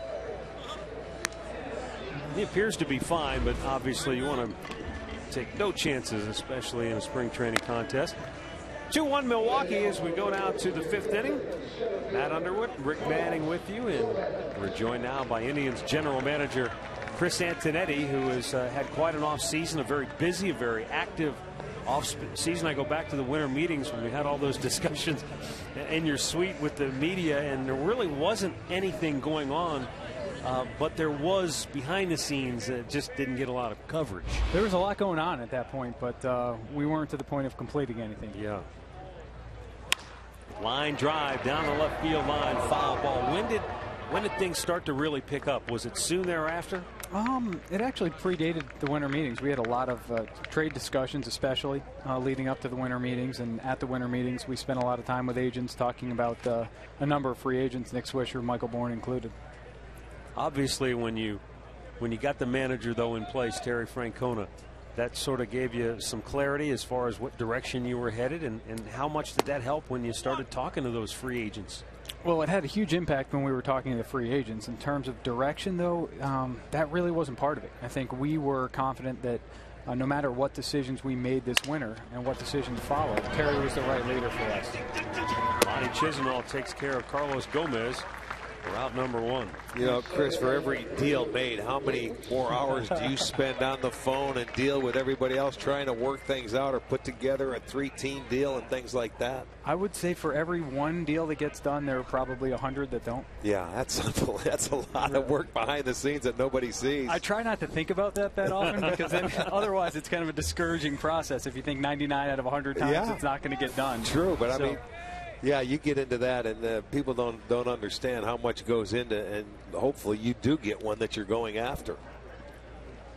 Especially on the trade front, we had hundreds and hundreds of trade conversations involving a lot of different players, and ultimately we were able to get a couple done. But there were a lot of conversations that we had that ended up not coming to fruition, but laid the groundwork in a couple of cases. When you bring in a third team to a deal, how difficult is that as well? But when you do, you specifically go after one player. It's really difficult to make a two-team trade. When you add another team, it gets exponentially more difficult. But I think in the case of the deal we executed this offseason, it was a combination of just each one of us understanding what the interests were of everyone else. Weeks with a high pop to center. Michael Bourne gives way to Michael Brantley, who had a good beat on it the whole way. And that's out number 2. And so in that case, we had talked about a lot of different variations of similar concepts. But it wasn't really involving 3 teams. And actually, once Cincinnati re-engaged on Shin-Soo Choo and expressed their interest in him and thought that he could play center field, that allowed us to line up the pieces relatively quickly at that point, because we obviously had extensive conversations with Arizona leading up to it. Saw Michael Bourne give way to Michael Brantley in the outfield on that last play. Most everyone who followed the Indians thought you were done after Nick Swisher and most of the moves you've made. When you signed Michael Bourne, everybody was really stunned. At what point did you know that you had a chance that you legitimately were going to be able to offer him a deal to land him? Really not until the end. There were a number of things that had to come together. First, we had to align on the right value for Michael. And earlier in the offseason, it's a guy we had interest in dating back to last year, but through the conversations with Scott and even at the winter meetings, we just never aligned on value, and we ended up going in some other directions and signed Nick Swisher and made some other moves. But when Michael was still available, we stayed in touch, and really because of ownership. And ownership really extended far beyond what we thought was possible. After we signed Nick Swisher and to be able to bring in a guy like Nick and how well he fit with our team, we thought that was the team we were going to go with. But ownership really extended far beyond what we thought we could do, and that's what allowed us to bring in Michael Bourne. Ubaldo Jimenez gets a nice strikeout of Aramis Ramirez and has a 1-2-3 inning for the first time today. We'll continue with Chris Antonetti next. You thought you were done.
Back here in Goodyear, Milwaukee leads by a score of 2-1. And in the bottom of the 5th inning, top of the order, due up for the Tribe. Donnie Murphy taking over for Aramis Ramirez at third base for the Brewers. Michael Bourne or Asdrubal Cabrera and Jason Kipnis due up for the Tribe. Indians general manager Chris Antonetti staying with us here in the bottom of the 5th inning as Bourne checks on a ball up high. So as we come down the stretch here, about 2 weeks left to go until we start the season. We had some roster moves today. I've been trying to articulate to our audience the conversations you had with Daisuke Matsuzaka and also with Matt Capps, essentially saying you're not going to make the ball club. We like you guys. We'd like you to stay with us. But now you have to work out the details to see if that can happen. Is that correct? There you go, I think. Okay, better? You're on now. All right. I thought you cut me off. They did. Had enough of me already. That's they okay. tried to cut you off. It's unbelievable. So you summarized it pretty well, Matt. Both guys are in camp on minor league contracts. We got to the point in camp where it looked like neither guy was going to be an option for us to start the season, but we saw enough and with them that we wanted to keep them in the organization where they could potentially contribute at the major league level for us, but just not on opening day. So we're in the process of working through that with our agents and seeing if we can find a way to make it work. Bourne with a fly ball to left center. And that's grabbed by Gomez for out number 1. You know, there's talks here that possibly we could go to a 13-man staff as opposed to 12 like you would normally have. And for once this year, we open up, and what do we have, about 12 games before we have an off day. You know, we open up on the road, and I can see that conceivably happen. If that happens, what takes place there if you have to go to a 13th man? Well, it really starts with the position player club. We have to, the way our roster is currently constructed with our, our everyday lineup and then a guy like Mike Aviles on the bench, we have a decent amount of versatility. And depending upon who else fills out that bench, if it's a guy that can play multiple positions, can play the infield, can play the outfield, it may open up that opportunity for us to take advantage in having another pitcher. Especially as we start the season and our pitching staff and our starters especially are still getting their legs underneath them. That may be a direction we go. But a lot of it stems from who ends up making the team in the position. Asdrubal Cabrera with a base hit between the hole on the left side of the infield. And the Indians with 1 on 1 out here in the bottom of the 5th inning. And Chris, how down to the wire will some of those roster decisions come to? I mean, will you wait till a couple of days left? Will you want to have everything kind of buttoned up with a week to go? Our preference would be to do it sooner rather than later, but I think a couple of the decisions will come down to the last week or the last few days. So the one thing we've tried to do throughout camp, and we did it again today, is as soon as we had any clarity, we tried to inform the guys and let them know where they stood. Well, it's going to be key for your starting rotation to get off and give some innings early, because normally we break camp and we only go with 4 starters. With off days, you send a guy back here to get a start in, to get his work in, and you don't need him. Well, this year is going to be a little different, and our first 2 weeks of the schedule is going to be awfully tough. It's very tough. Normally, actually, as you said, Rick, because you normally, if you open up with outdoor teams usually want to have the opening day, then have the protection for the following day in case it gets rained out. So you usually have an off day following it. This year, with going to 2 domes in Toronto and Tampa to start the season, we don't have that. So we play straight. And as you said, it's important for us to get some innings out of our starters so we don't overtax the bullpen early. Something that happened last year, and it wore on the bullpen after all, but that happens to any team. If your starters don't consistently give you 6 innings, I'm looking at 6. If they give you anything more than that, it's a bonus. They do that, your bullpen can stay strong for most of the year. Right, and then you end up using the guys you want to use in certain situations, and you don't have to ask guys to pitch in maybe situations where they shouldn't be pitching and just to eat up some innings. It doesn't take long for just once through the rotation. If a couple of guys get bombed out early, then you need that long man. That's tough to fill in because it hurts you for a while, doesn't it, throughout the course of the week? It is, especially if you have a staff that doesn't have a traditional long man. You have to use a couple of guys that day. It then has an impact for the rest of that series, and that impact kind of lingers on for a few days.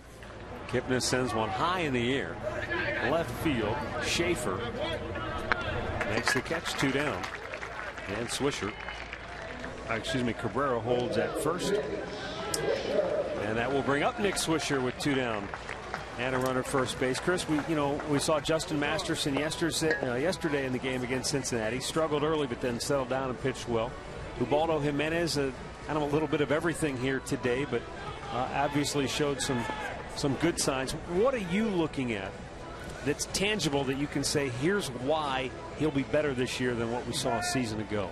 I think for any starter, we want to see him just heading in the right direction as camp continues to unfold. And I think the thing that we've emphasized consistently with all of our starters is pounding the strike zone, throw the ball over the plate. And I think Ubaldo's had some moments today where he's been a little bit inconsistent, but for the most part has done a good job throwing strikes. And I think he walked one guy today, and that's right. Only had a couple of walks coming into the game. So he's done a much better job with that. And if he can do that and throw the ball over the plate more consistently, his stuff is still good enough for it to be very effective at the major league level. But you can't pitch consistently behind the count and can't give up too many free base runners. Yeah, he's got to find a way to minimize the damage in the innings. Like, the one inning today where he got the first two guys out and he let the bottom part of the lineup get it, at the end. That's where a pitcher's got to really come back.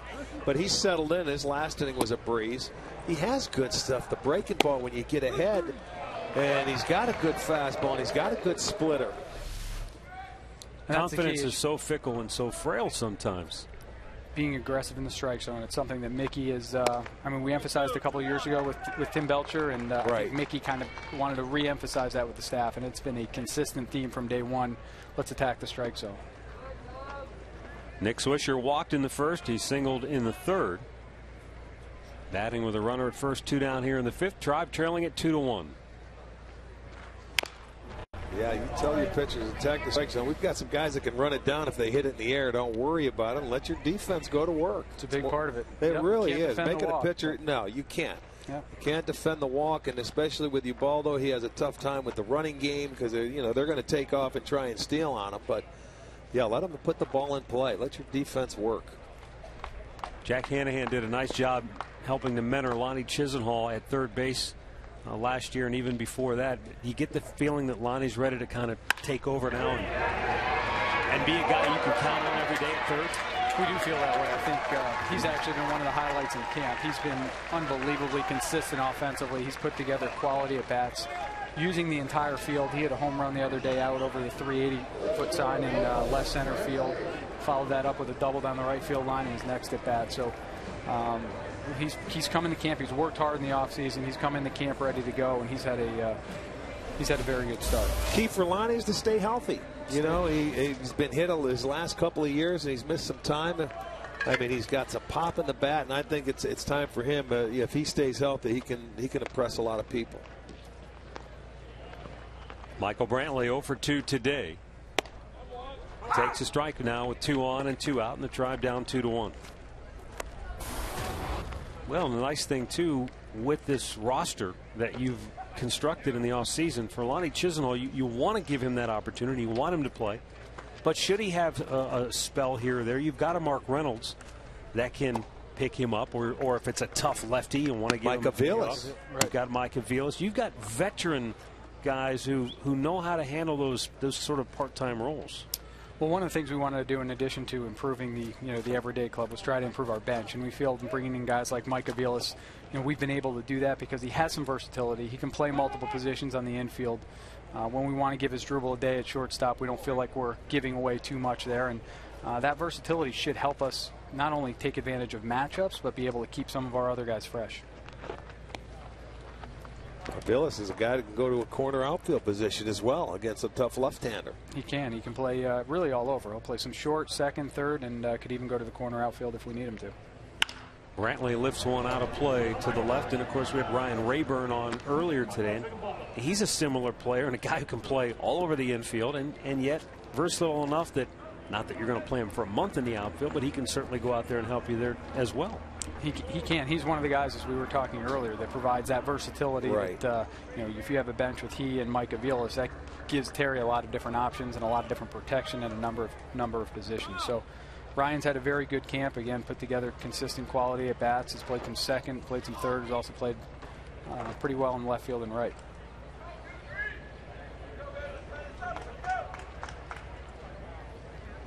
Gorzolani checks the runners, and the 1-2 with the runner heading toward third, and it's fouled out of play. Cabrera got a pretty good jump, but he'll head back to second. Well, he might have been looking in out there and might see a breaking ball or something to take off in that situation to get to third base. Of course, with 2 strikes, 2 outs, he's going to try and score on anything. But you know, the defense has a tendency they play back, trying to knock everything down. That's the tying run.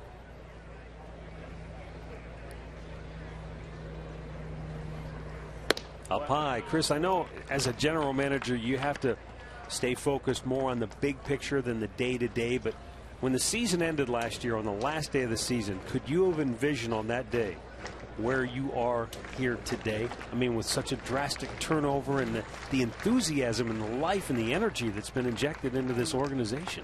Maybe not with specific players, but you know, we had high hopes for the offseason. We weren't sure exactly how it would come together. But our goals were pretty clear. We wanted to improve our competitiveness in 2013 without compromising our future. And in an ideal situation, improve not only 2013 but improve the years to come. And as we reflect back, starting with the move with Terry, who we for a lot of reasons feels the right leader for us, and will do an exceptional job in that role. And then a lot of the moves we've made, not all of them, but a lot of the moves we've made, we feel will not only impact this year but impact us for years to come.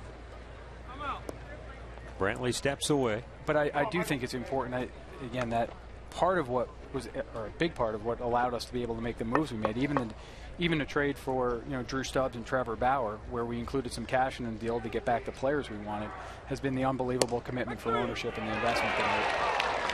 Close pitch. Michael Brantley is rung up.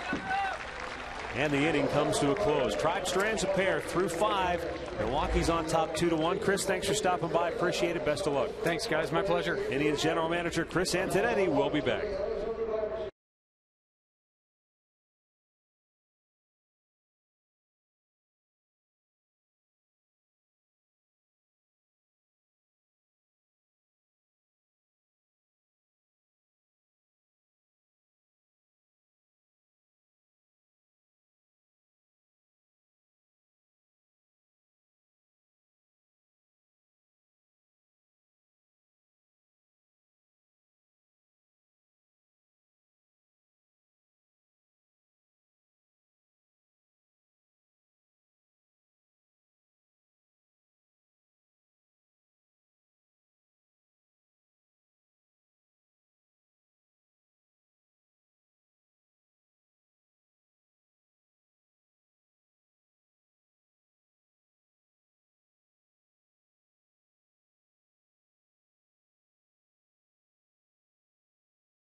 We go now to the 6th inning here in Goodyear, Arizona. Milwaukee leading the Indians by a score of 2-1.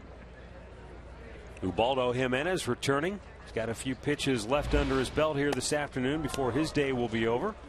Logan Schaefer leading off 1 for 2 with a bunt single and a run scored. Matt Underwood, Rick Manning with you, and let's go down once again to the Tribe's dugout where we are joined by Michael Bourne, whose day is over. Michael, thanks for stopping by. Appreciate the time. No problem, no problem. How's this camp gone for you? New team, new surroundings, new contract. Everything's new for you in your world. Yeah, everything is new for me. Everything was changed from last year. So, I'm getting adjusted to everything. Camp is going good. We coming together as a team, and, I'm having fun out here in Arizona right now. Well, that's the big thing, and Rick and I have talked about it up here in the booth. With so many new faces, so many new players, it does take a little time for a team to gel and come together, doesn't it? Yeah, that's always. I'm pretty sure these last couple of weeks we're going to start playing together a lot more. Today was the first time, not the first time, but, we all together. We got off day tomorrow, and we got to play again today. And, just being the same dugout at the same time with each other, and just, sit back and, after that umpire went down for a little bit, we always over here talking about the game and all that kind of stuff. So it's always good to get together with your teammates and, you know, just get that chemistry going. Michael, how long will it take now with you and Michael Brantley in left, and you got Drew Stubbs? All you guys can play center field, but you're going to be the center fielder. How is it going to be for you to take charge and get to know each other out there? I think it'll be okay. I think it won't take long, man. We you know, we all play center field, but we always know how to communicate good. Right. So we always been the captain out there, and you know, we had a play today where I couldn't see the ball, and me and Mike we communicated just fine, and you know. Well, in left center where Michael took it because you'd be running it into the sun, right? Yeah, I ran into the sun, and I yelled at him as soon as the ball was hit, and he told me, he said, I got it, and you know, we communicated just fine right there, you know, and we work on it in drills during practice early in the daytime, and it's been fine so far, man. You know, I'm just excited to see what can come out of it with all the speed we have out of there. Michael, check on Ubaldo, make sure he's okay. He all right. He'll check it out. Well, I'm looking forward to it too, because you're the captain out there. You take anything you can get, and if you can't get it, then the other two will. That's the way I look at it. Yeah, that's how we're gonna do it, you know, and you know, we're gonna just try to make plays behind our pitcher staff, and you know, help them as much as we can.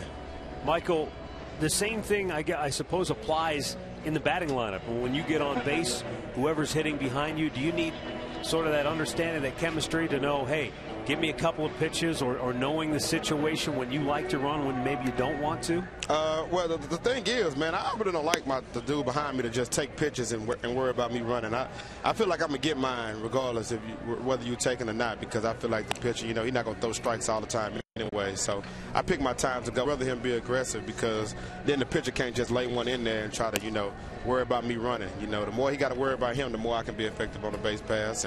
But sometimes the hitter always wants to tell me, man, go ahead and run. You know, go ahead and do what you need to do. But I mean, it works both ways. You know, if he's not paying attention to me and he's paying attention to the hitter, then I can go. If he's paying attention too much to me and he leaves one over the plate, as Drew, if he's hitting behind me, can take him deep. So, you know, it works hand in hand to me. That'll all come out in the wash with at-bats and games played, won't it? Yes, it will. Well, and I think that's a good point that Michael makes. I mean, we focus a lot on the stolen base because that's a kind of a sexy number in baseball. But he can score from first on a gapper. Yeah, if his dribble's hitting behind him and he finds a gap, he can score from first base. So it doesn't always have to be the stolen base every time he gets on. Yeah, man, it's all about scoring runs. You know, the more runs you can score, the more your pitcher staff can relax and pitch their game. And, you know, you give them a comfortable lead, and, you know, you can save your bullpen later on in some games, you know, that you get ahead and you keep pouring it on. So, you know, it's a lot that goes into it, you know. So, you know, it's a lot of detail that's paid attention to that a lot of people that's doing the game don't know what's going on. But inside this dugout, we know what's going on. Are you looking forward to playing in the American League? Yeah, I am. You know, I know it's a different league for me, different pitchers. You know, I know some of them, you know, just for playing in the league, but it's going to be a whole different field to me. But, you know, I think it'll be fun. You know, I'm enjoying just type that double play right there. Nicely done. I think that I'll get used to it, and, you know, my teammates going to help me out for who I don't know, and, you know, we just going to try to come together and try to have a good season, man. That's it. Well, Michael, thanks for stopping by. We appreciate your time. Best of luck to you this year. Thank you, man. I appreciate it. That's Michael Bourne. It's Milwaukee 2, Cleveland 1.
2-1 Milwaukee, bottom of the 6th inning here in Goodyear, Arizona. Mark Reynolds, Lonnie Chisenhall, Drew Stubbs due up for the Indians. Tom Gorzolani staying on for a 3rd inning of relief work for Milwaukee. 2 scoreless innings. He's allowed 3 hits.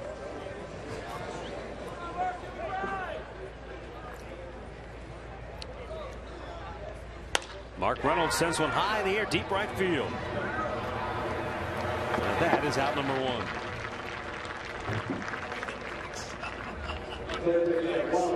We're getting to that part of the game, Rick, where wholesale changes are being made. Oh, yeah.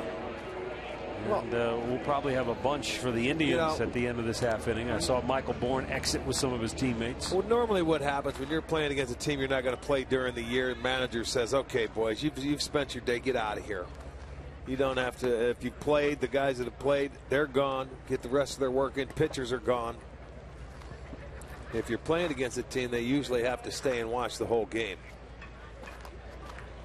Lonnie Chisenhall looks at a ball outside. 2-0 the count. Trying to think of who else we can have on, or who haven't we had on today. Of course, we had Terry on back in the, was that the 3rd or the 4th inning? I think it was the top of the 4th, wasn't it? Or the bottom of the 4th.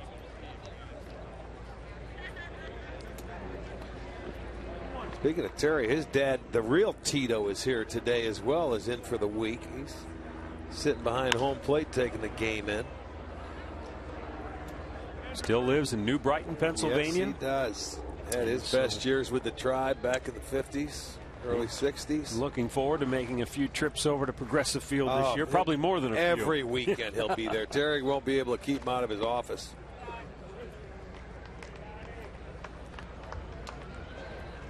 There's a great picture in the Indians media guide this year of a father-son event at the old Cleveland Stadium. And there's little Terry Francona at age about 3 or 4 and Dad Tito behind him. With all the dads, yeah, and the sons in uniform.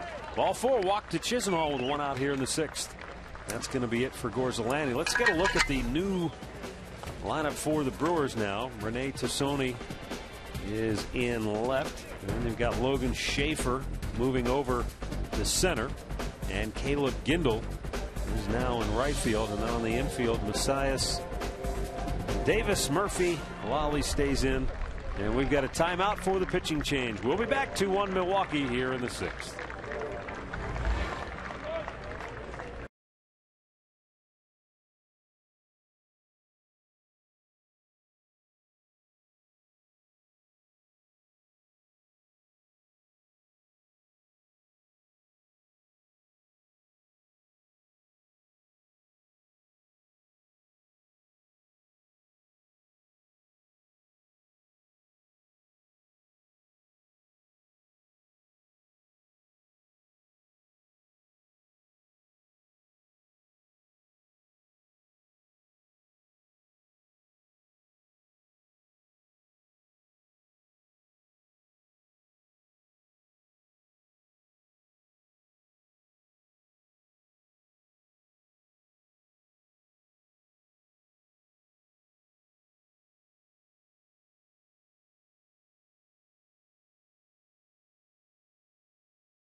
New battery now for Milwaukee.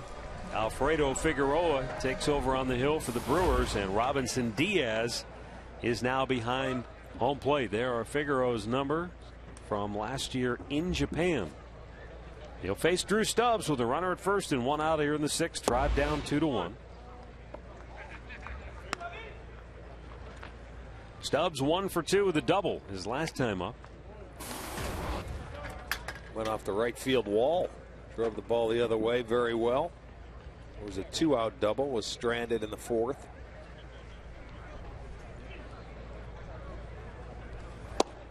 Two. 2-0 the count on Drew Stubbs.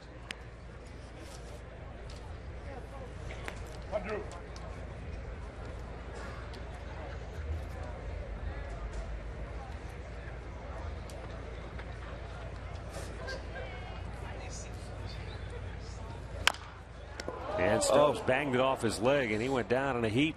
And out comes Terry Francona to check on him, and immediately he didn't hop around. He went right to the ground. Yeah, I don't know if that got him in the leg. It's usually in the foot they hobble. He goes straight down. That was off the toe, I think. Toe or the ankle, Rick. It was hard to see on the monitor. There you go. Check his foot. Ooh, how about above the ankle? Yeah.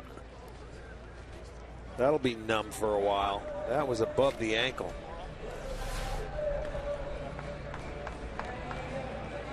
Huron, Ohio, well represented here in Goodyear, Arizona. Dave Brown, Dave Ritter, Helen Link, Sam Thaxton, all checking out the Indians here in Goodyear. We've seen a lot of folks from Ohio who've made the trek to the desert to watch some spring training baseball.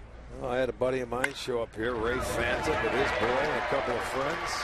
Drew Stubbs with his second hit of the day. Base hit in the left field. Chisenhall stopping at second base. So the Indians with 2 on and 1 out in the 6th. Not a way to do it, Drew, because you get a base hit the next pitch and get through so you don't have to run hard. Hobbled on to first on that ankle. Well, the Tribe now with first and second and 1 out. Tying run in scoring position for Marson. He had an opportunity back in the 4th. Tyler Holt will run now for Drew Stubbs at first base.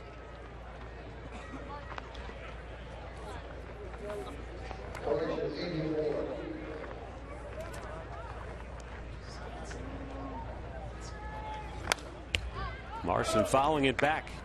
Lou singled in the second, fly to left his last time up.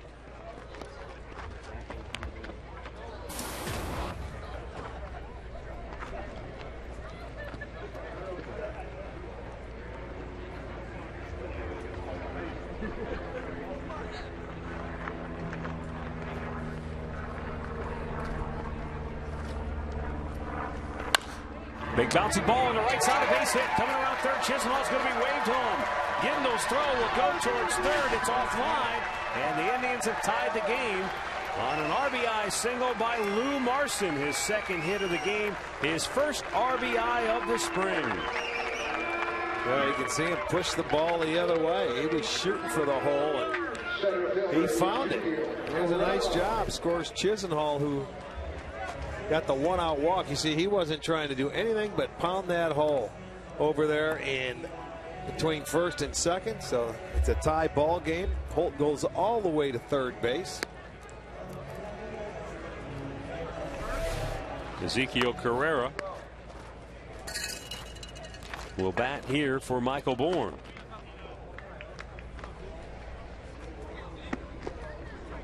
Bourne 1 for 3 today with a base hit back in the first inning.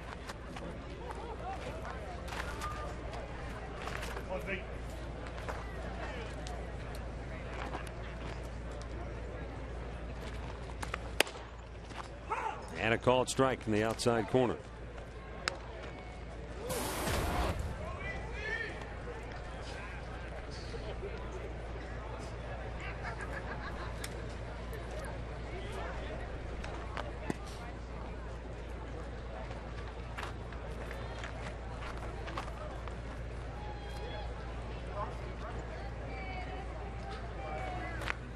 You know, under normal circumstances, Rick, a guy like Ezekiel Carrera would probably be in a great position to earn a spot on this roster.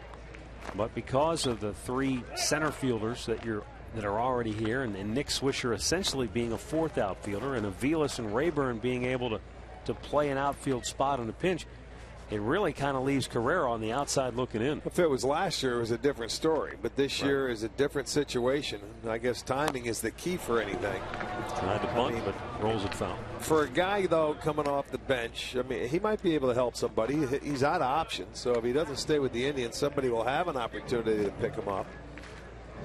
But, I mean, I don't see him sticking with this ball club at the end, to be honest with you, especially now with bringing into the equation where 13 pitchers may stay on this ball club. It all depends.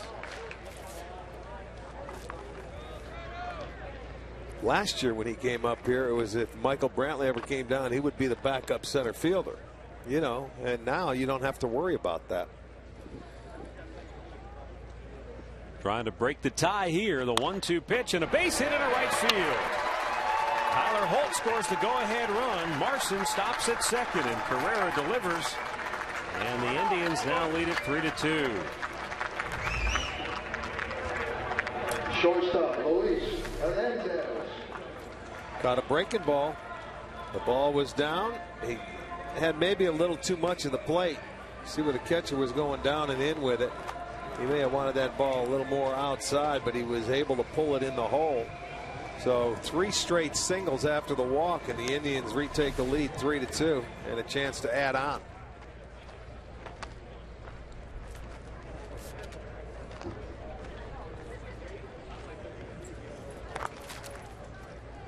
Now Luis Hernandez.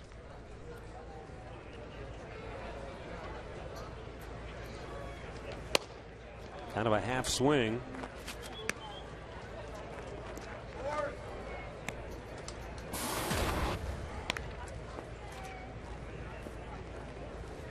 See his numbers last year at AAA.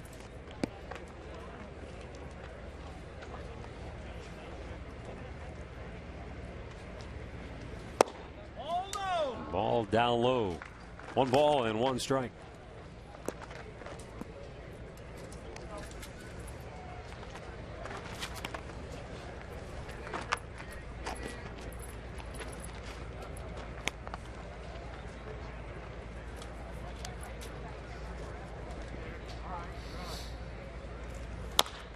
Chopped it off the dirt right in front of the plate. And that will be out number 2. Well, single game tickets are on sale now for this year, and they have a couple of bobblehead nights from some old tried favorites, some that we all remember. Albert Bell will be June 1st. That'll be presented by Medical Mutual, and then Omar Vizquel will be July 8th, presented by Key Bank. So go to Indians.com and check out the schedule. Brings up Cord Phelps. Will get his first at bat of the day, taking over for Jason Kipnis, who was 0 for 2 with a walk and a run scored. And runners at second and third with 2 down. Phelps has had a very good camp. The Indians feel that, you know, he's come to camp a little more relaxed and a little more confidence. Terry Francona said, I like the fact that, you know, he's been very willing to move around and play different positions, and there, he said, we're planning on working him some at first base as well. And Terry really believes that his bat will play. He thinks he's got a good enough bat that he can help at the major league level. The question is you know, where does he fit on a ball club? And right now, he's trying to fit wherever the need would arise. So that's why he's been playing third. He's been playing second. He'll play some first.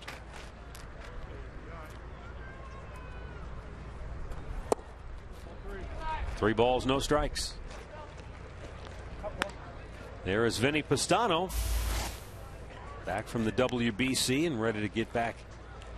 Yeah, he wants to get in a ball game because his last outing did not end well in the WBC, and you know, so I just want to get back out to the mound and pitch again. Yeah. Meantime, Phelps 3-0 and called a strike.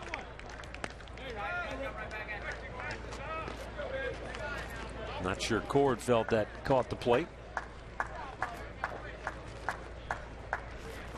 Well, gives you a chance to hit, man. Let him call the strike. Look for another fastball you like and hammer it. You don't want to walk. Especially when you got 2 guys out there to drive in. Couple of steaks, right? Yes, sir. Give me those ribeyes. I want me a couple of steaks right here. Robinson Diaz goes out to talk with Figueroa. I mean, you keep it simple because you're 3-0. First base is open. So as a hitter, you're saying, all right, you throw my fastball. If you don't get the fastball, you take it all the way. And if you get it in your zone, then you swing hard.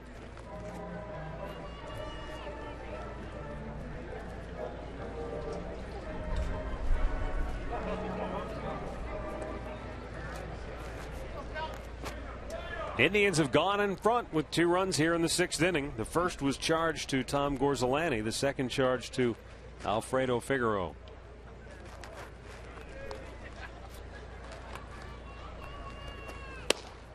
That's outside and ball 4. The bases are loaded. The second annual Wise Cleveland Women of the Year and Scholarship Luncheon is being held on May 14th. At the Q, Wise is honoring Stephanie Tolleson and Sherry Foxman.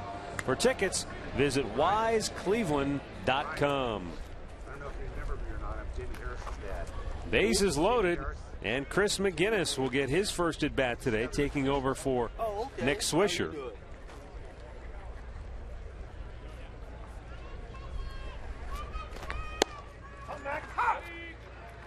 Chris McGinnis was a Rule 5 selection by the Indians out of the Texas Rangers organization.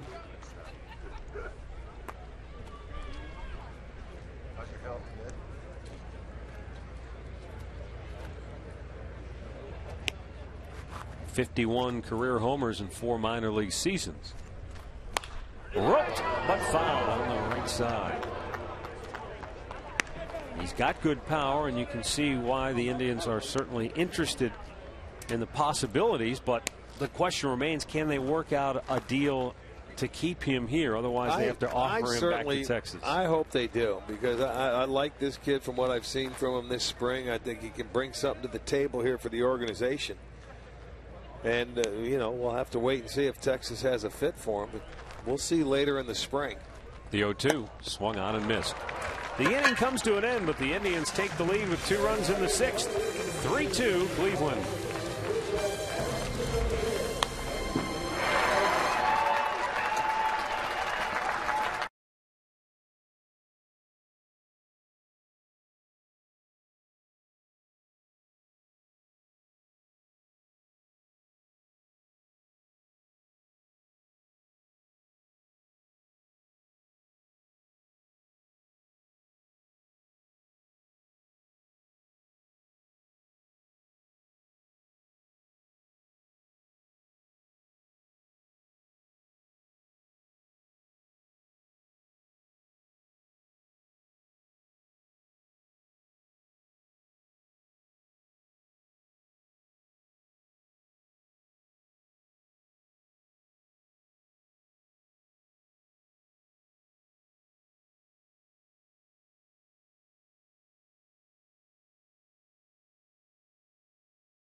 (3-2) Indians on top, 7th inning.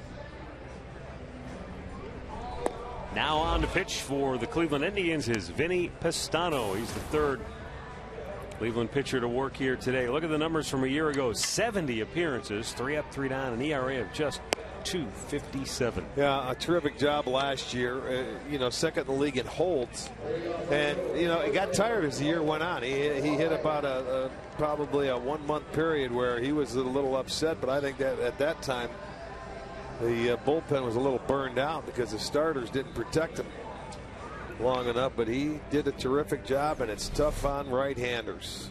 Defensively now for the Indians, Ryan Rayburn in left, Carrera in center, Tyler Holt is in right field, McGinnis at first, Phelps at second, Luis Hernandez at short, and Matt Antonelli takes over at third.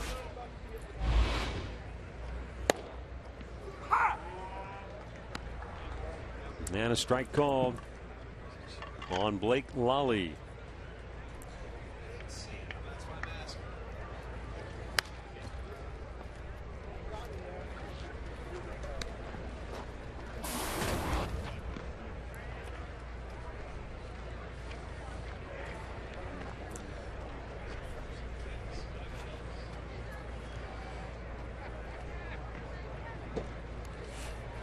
Pistano up and away with a pitch.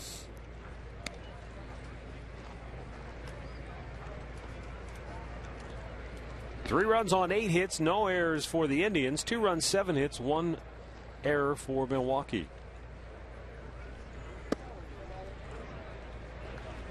You know, I was talking to Vinny yesterday and had the opportunity. He was really upset with the way he pitched there in the WBC, knowing, although it was his 7th outing of the spring, he told me, but you know, to get in, you think of the intensity. He said that game was probably as loud as anything he's ever heard. And when it was down in Miami against the Dominicans, he was a little upset at himself because of the walks.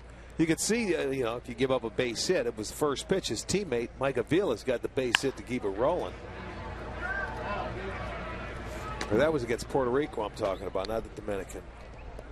That was the elimination game. Right. And that just, it doesn't matter who it is. When you're in that situation, you know, you are pitching for Team USA, and it does carry, I think, a little more weight in that situation. You feel like when you fail, you've let down not just your teammates, but you've let down so many more people. And I thought it was very appropriate of Tom Brenneman yesterday to say that nothing could be further from the truth. People are proud of the fact that Vinny Pistano stepped forward and said, I will pitch for Team USA, and I think they're appreciative of that. It's unfortunate he just didn't have a good outing. But knowing Vinny, he'll use that to stoke his fire. Oh, yeah. I mean, when you think about it, you come down, people, you're just getting ready to start the season, and it is a high-intensity game. It is playoff time when you're playing in one of those games. You can't tell any one of those players between the lines that it's March, and, you know, you're just getting ready. That's full-out baseball right there, playoff atmosphere.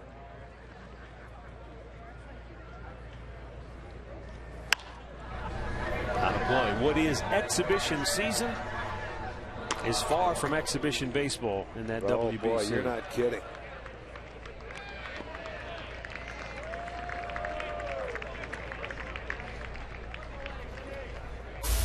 But like he said, he told me, yeah, it was an honor to represent this country in that WBC, and he hopes to do it again. Hot smash, and it skips by McGinnis at first base, and Lolly's going to try to go to second. Here's the throw, and they got him. He is out from me to you. Boy, Tyler Holt easily guns him down. Well, a situation there, down a run, late in the ball game. You have to make sure you can get there to second base and in scoring position. You're starting the inning off. It was a deflection. Now, it's all on him. The ball is right there. He can pick it up. He's not blessed with good speed, so he probably should have stayed put. Because by the time Holt throws that ball to second base, look at him. They have a cup of coffee and read a newspaper before you apply the tag. He probably thought it was a great idea until he got about halfway there, and then he realized, what am I doing? What did I do?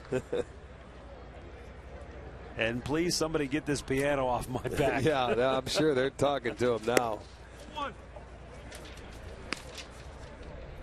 Dayton Buller started the game behind the plate for Milwaukee. He was hit by a pitch and walked. Now the first at bat for Robinson Diaz.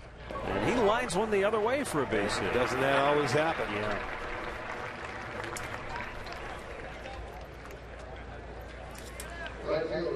Well, the Indians are rolling back prices on your favorite ballpark food this year. You can get $4 12-ounce domestic beer, $3 hot dogs, $2 soda refills, and they'll have $1 hot dog nights 15 times throughout the course of the year. Go to Indians.com. They'll also have lower prices on nachos, pretzels, popcorn, and more. Caleb Gindel trying to fight for an extra outfield spot on this Milwaukee ball club last year at AAA. He had a solid season, but a back injury cost him a September call-up. That's low. 2 balls, no strikes. This is definitely Vinny Pistano trying to fine-tune his game. Normally when he comes in, he is a strike-throwing machine.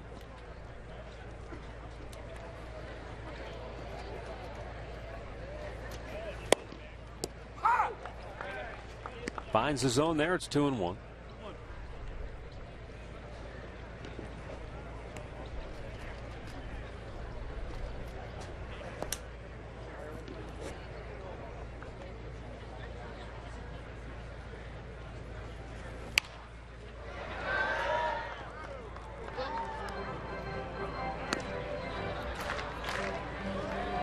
Two balls and 2 strikes.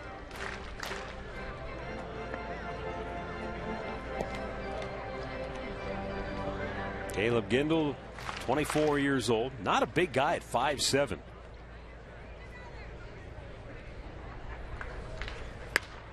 Out loop towards third, and it's caught by Antonelli for out number 2. Was that on the trademark or on his thumb? That was on his thumbs. That was deep into the kitchen right there. You talk about getting inside. He's got to fight this one off, and sometimes you swing at that ball, you don't know where it goes. It got so deep in there. Brandon Macias gets his first at bat today.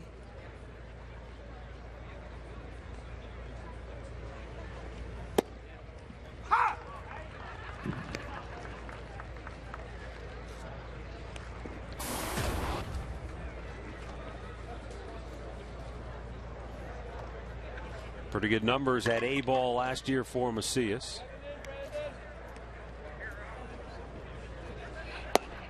Checked on a ball down low, 1-1.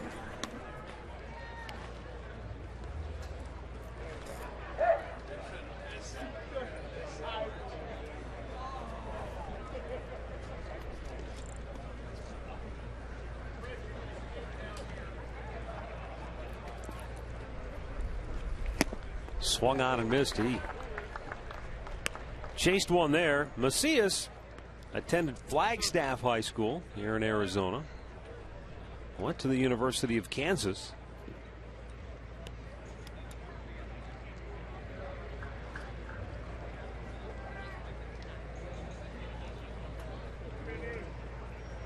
He's actually bounced around a lot of different places. He lines one to center field, and it's caught on the move by Ezekiel Carrera to end the inning. Stretch time in Goodyear. The Indians 3 and the Brewers 2.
3-2 Indians, bottom of the 7th inning.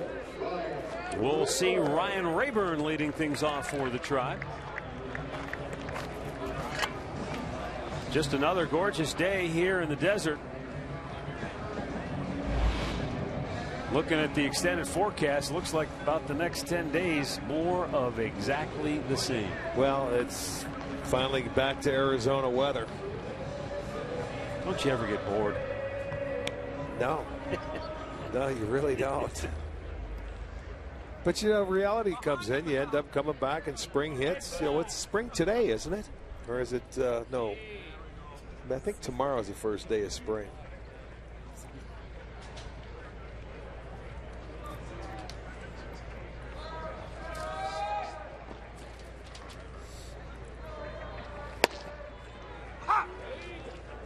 Strike call to the outside corner. Ryan Rayburn, who joined us earlier here on our telecast down in the dugout, hoping to make this club as a utility player. Slowly chopped off the mound. Nice athletic play by Figueroa. Wow. Boy, you talk about that quick as a cat. Boy, that kid got off the mound. That was like a swinging bunt. And he got all the way over to the third baseline. Watch how much ground he covers here on this topper. Rayburn gets a good jump. He gets over here, backhands, plants, makes a strong throw. Very good play.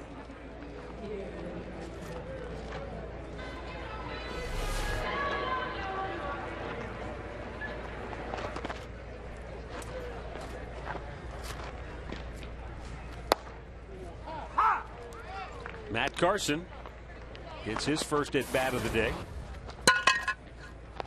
Taking over for Mark Reynolds, who was 0 for 2 with a walk and a run batted in. That smash to right field. Caleb Gindel makes the grab, 2 down. Fox Saturday Baseball returns with 3 great matchups as Angels outfielder Josh Hamilton goes back to Texas to take on the Rangers, or the Yankees battle the defending AL champ Tigers, or the Cardinals take on the World Series champion Giants in a rematch of the NLCS. The debut of Fox Saturday Baseball is April 6th.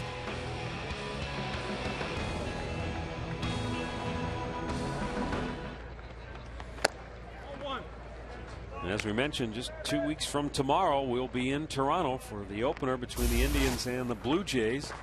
Joe Smith getting loose in the Tribe pen. Indians have an off day tomorrow. And then Rick and I will be back on the air with you Thursday night. No, is it a night game or a day game? Thursday's the day game. Friday's the night game. Yeah, Thursday in Talking Stick. We'll right. Bring you the Indians and the Arizona Diamondbacks. That'll be a Thursday afternoon start. Friday night. Friday will be back here in Goodyear for a night game. Yeah, we'll be doing our first road game here ever. Yeah, that's right. We'll be outside of Goodyear, televising from the Diamondbacks home ballpark in Talking Stick, which is in Scottsdale. 2-out walk to Matt Antonelli keeps the inning alive. And then Friday night's game, 10 o'clock start. We'll get you used to some West Coast baseball early in the year. Yeah. Although we won't make a trek out to the West Coast for quite some time. Is it not till August we come? Well, that's when we play we go to play the Angels is in August. We go to Minnesota, then Oakland, LA, but we go once earlier where we go to Minnesota and then Seattle back in July after the All-Star break. Tyler Holt, the batter, mound meeting right now going on. Tell you one thing, Rick, when you look at the Indian schedule right out of the gate, it's going to be robust. You've got Toronto, then Tampa, then you come home for 4 against the Yankees. Yeah. You get the White Sox for 3, the Red Sox for 3. Then you go on the road, Houston, who's now a member of the AL West, then to Chicago to face the White Sox before going to Kansas City for 3. So that first month of the season will certainly be a tester. They're all testers. You know, you get it started, but long homestand early in April.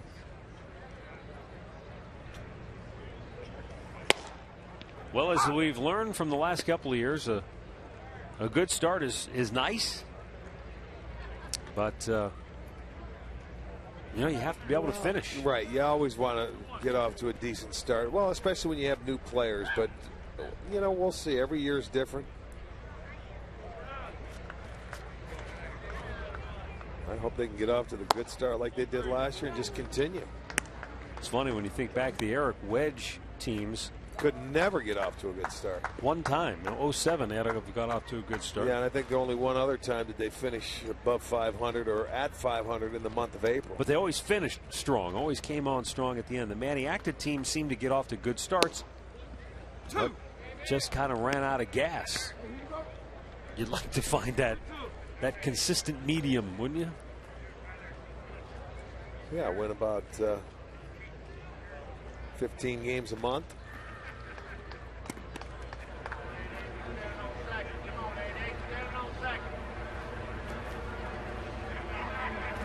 There's Tim Belcher, former pitching coach, with Jason Beret there with the sunglasses on.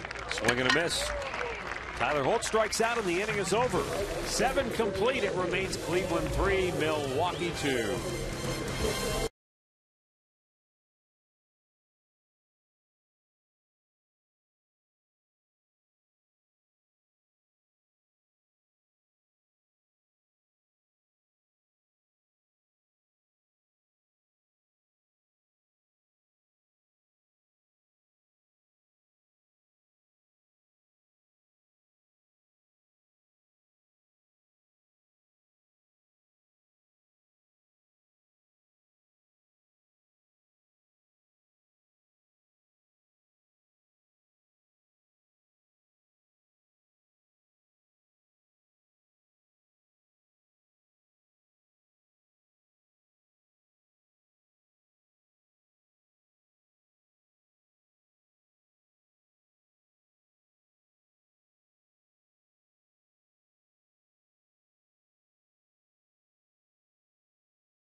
Broadcast is presented by authority of the Cleveland Indians and may not be reproduced or retransmitted in any form.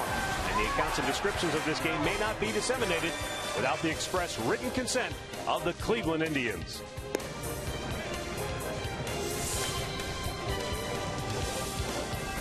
(3-2) Cleveland on top, 8th inning here in Goodyear. Joe Smith now coming on to pitch for the Indians.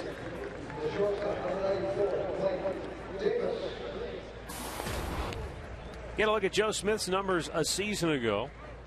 Very effective out of that Tribe bullpen. Joe slowed a little bit this spring with a strained lat muscle, but feels like he's in pretty good shape. I don't know if it was a lat or an oblique, but it was a problem with his left side. But he says, hey, you know, having the extra time with this spring training is certainly beneficial in order to get ready for opening day. One away. Well, if you remember the year that when he had a very good year, remember he hurt his oblique muscle and ended up starting the year on the DL, and he came back, and the only place for him to pitch was in that 7th inning, and ended up doing so well. I mean, it really did. It slowed him down. Hopefully he'll be fine for the year, but that's what got him going into that 7th inning role. Good point. Here's Donnie Murphy.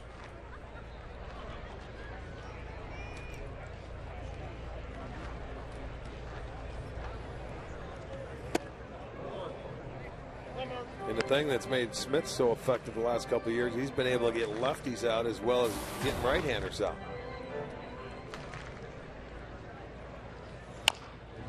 Bang that off of his foot. 1 ball, 1 strike.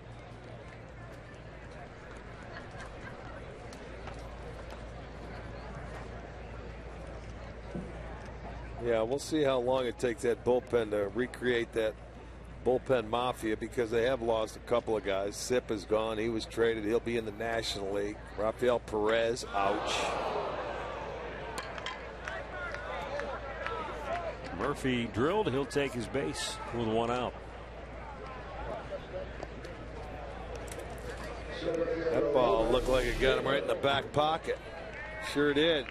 He was checking to see if he was carrying his wallet there. See if he checked it into the valuable box.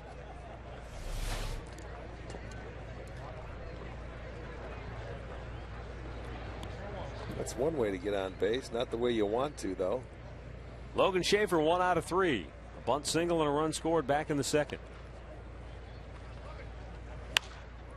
Popped up, foul ground. Antonelli ran out of real estate. We could have been for him. We really could have been for him.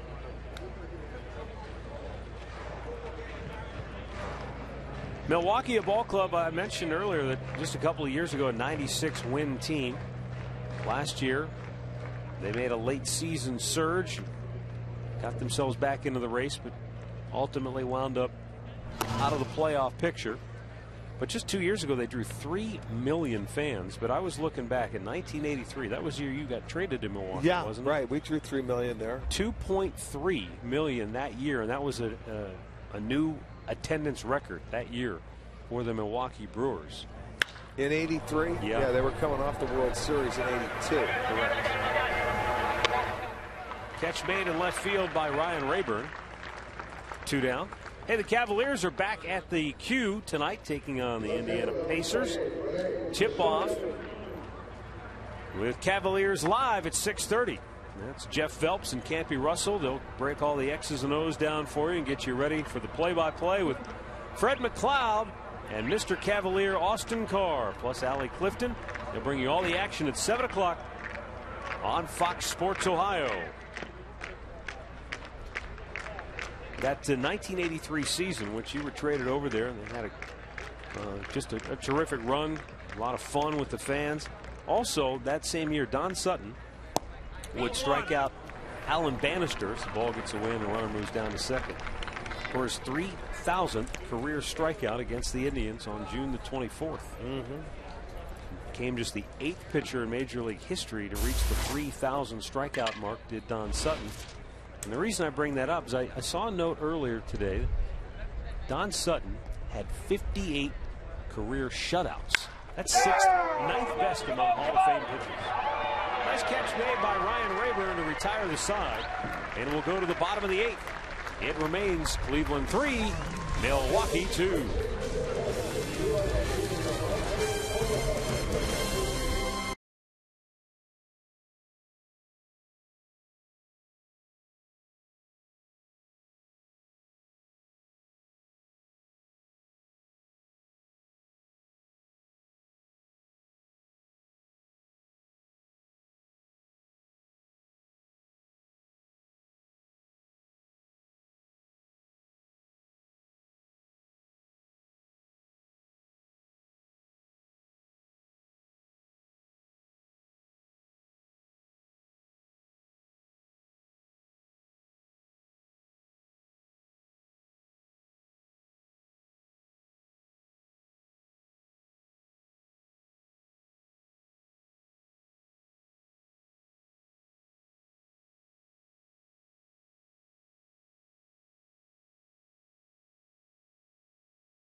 here in Goodyear.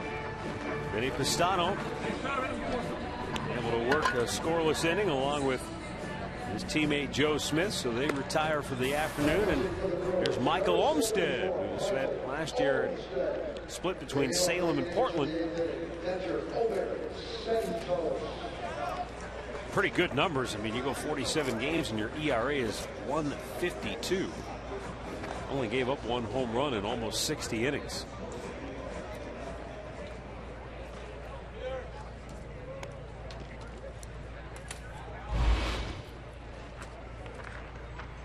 Olmstead will face Omir Santos.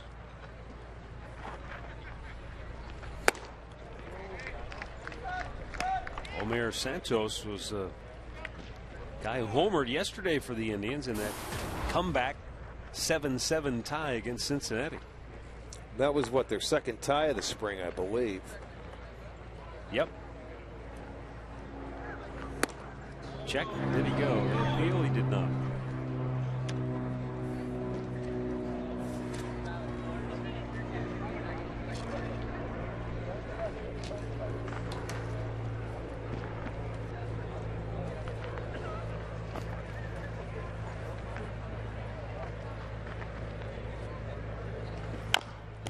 Michael Olmstead goes 6'6", 245 pounds.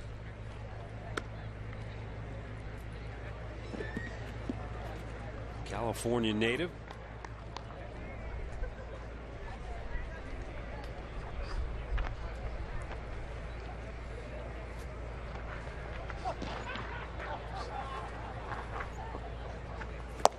Good slider, and down goes Santos for out number 1. Now join us for all the excitement this year at Progressive Field for the season ticket package this year. Season tickets give you access to the best seats at the lowest prices, and with a full season ticket package, you're guaranteed to be there for opening day. That'll be April 8th against the Yankees.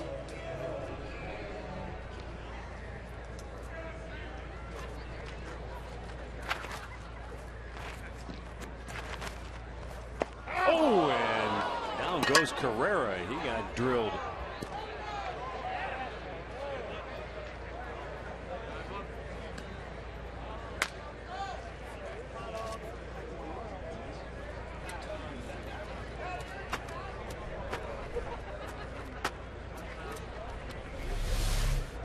Well, there's nothing there that Carrera could do to get out of the way. Yeah, that's right off the knee.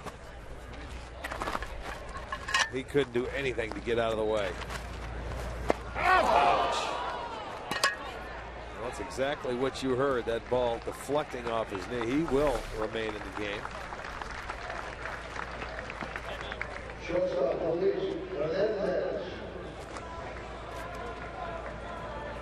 So a runner at first. Here in the bottom of the 8th inning.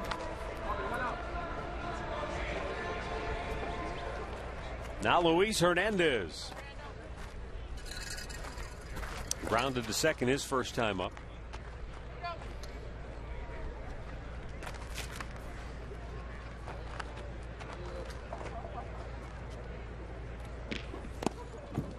Down in the dirt. Good block by Robinson Diaz.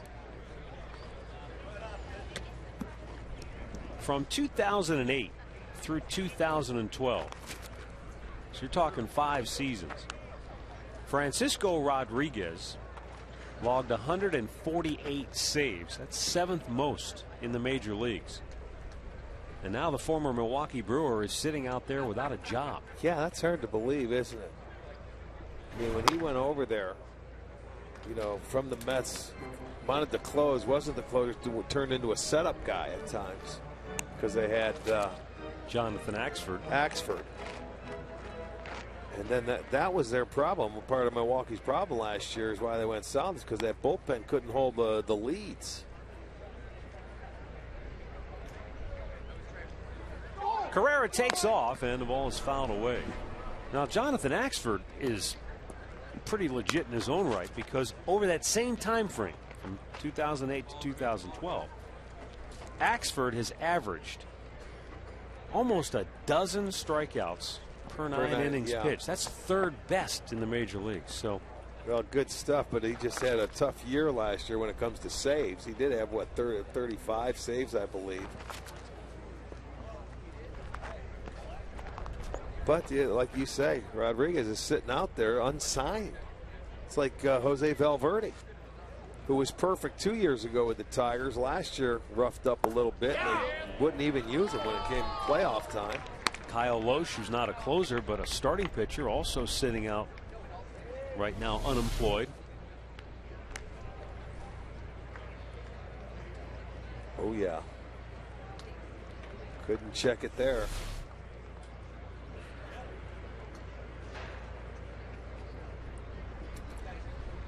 The 1-2.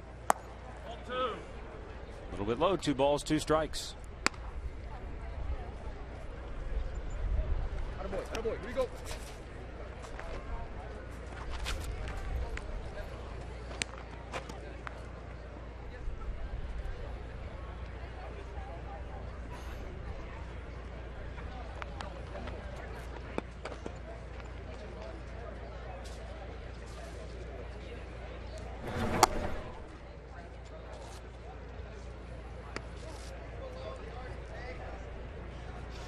Well, it just goes to show you, too, Rick, that as a player, or whether it's you or your agent, you can sort of price yourself out of the market. You know, if you ask for too much. Well, I guess, and I think in a situation like Kyle Loesch, it's the #1 draft pick that they lose if you sign him. Guerrero with an easy steal of second base. He's in the scoring position with 1 out. Well, there's the financial consideration and the draft pick. Right. It kind of goes hand in hand. If I'm going to give up a #1 draft pick, then I want a guy who I think is a proven front of the rotation, kind of a stud type pitcher. Is Kyle Loesch that guy? I know he's very good, and last year he had a terrific season, but that's probably what teams are weighing. Is it worth what we're going to give up to go out and sign that guy and give him the financial package on top of that? Still, the Cardinals would be the fit because they wouldn't lose a draft pick. That's true. You know, and I think once they made their offer to him and he did not accept, and obviously it didn't stand up. And they probably feel from a negotiating standpoint like they've kind of got him over the barrel. Like, nobody else is going to give up their #1 pick for you, so why wouldn't you take our offer? Be interesting to see on all of those guys that we mentioned, Rodriguez and what Valverde, happens here? When and if somebody comes calling. Caleb Gindel makes the grab in right field, and Guerrero holds at second, 2 away. Bring up Cord Phelps, who walked his last time to the plate in the 6th inning.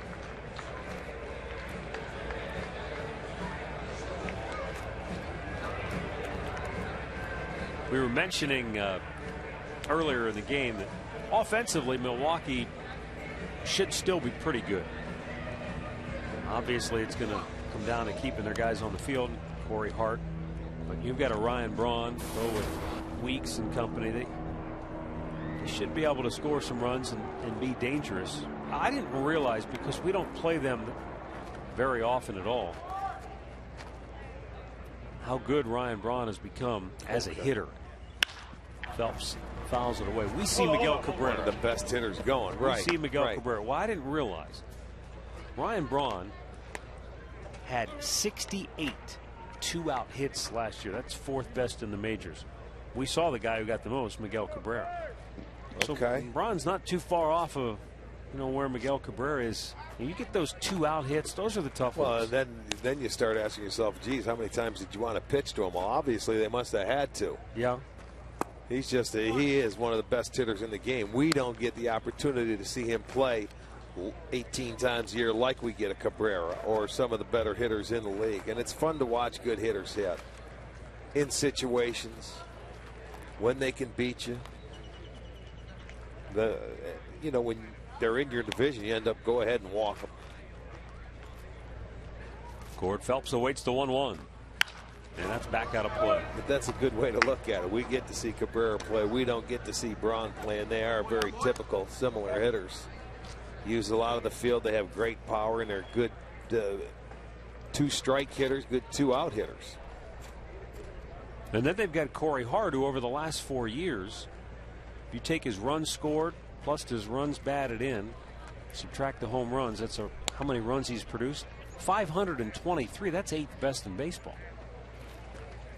Phelps lines it to right field. That's going to be extra bases. Coming around third and scoring is Ezekiel Carrera. Phelps on his way to second. He won't stop there. All the way to third. A 2-out RBI triple for Cord Phelps, whose fantastic spring continues. Came in hitting .306. And that gives Phelps 5 runs batted in on the spring. It's his 6th extra base hit. Well, breaking ball looked a little flat or middle of the plate, and you talk about 2-out hits. That's a big one right there because it gives him an extra run here in the bottom half of the 8th inning. Makes it a 4-2 ball game. Speeds up his bat a little bit on the breaking ball. Phelps gets all the way to third base.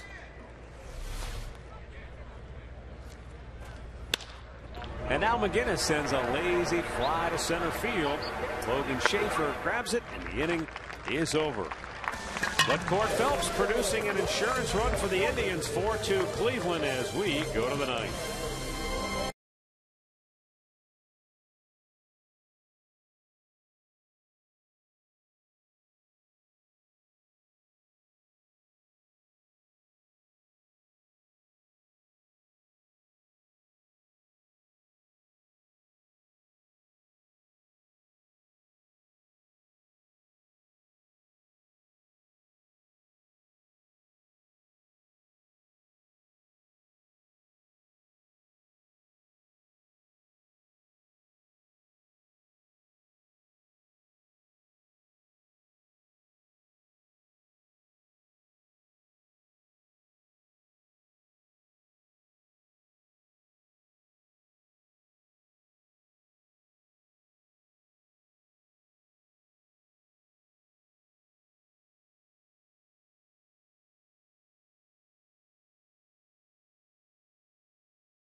Ninth inning here in Goodyear.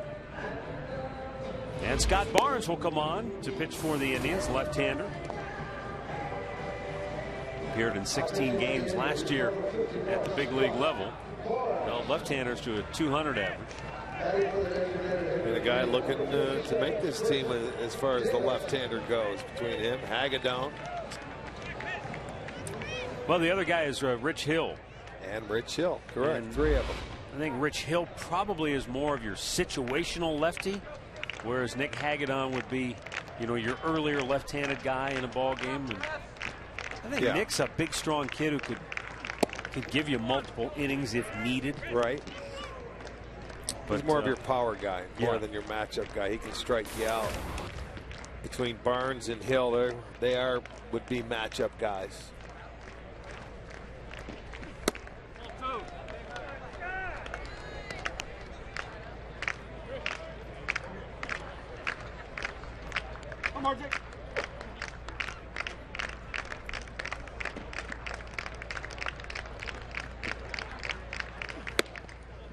Barnes missing with his first 3.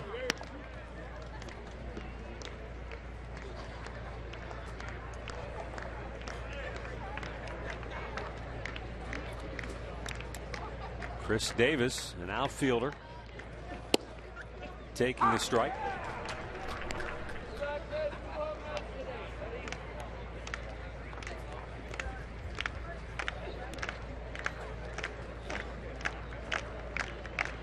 Scores are high on this young man. He hit .349 at AA and AAA combined last year. 12 homers, 47 driven in. Ubaldo Jimenez started this game today for the Indians. And I think the good news for Jimenez when it was all said and done is he had just the one walk. He did hit a batter. He had a wild pitch, but he had 5 strikeouts. Yeah, he stayed around the strike zone a little bit more, and you know, he bent, but he never broke. And it's something that, you know, proven upon every time out. As Chris Antonetti said, we had him on. We want to see him continue to throw strikes, and you know, if he can minimize certain innings and certain things and damages to control the innings, he'll be fine. So overall, not bad.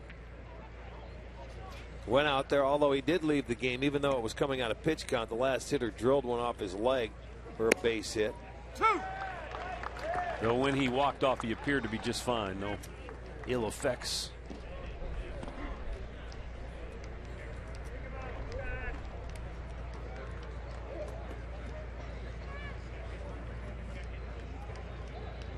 Sean Halton, his first at bat today. Swung on and missed. And a strikeout for Barnes. 1 down in the 9th.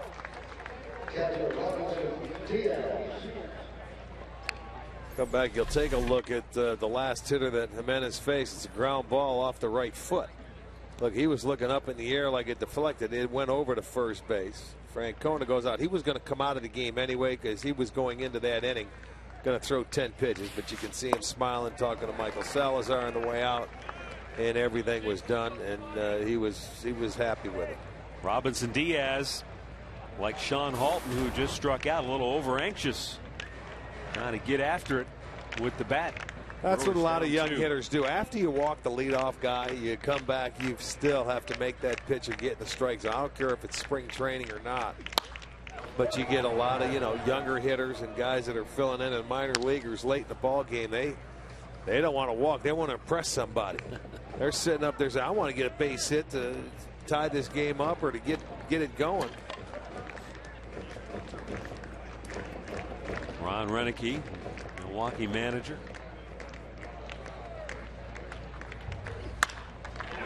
Live ball to right. Holt backpedaling, makes the catch. 2 down.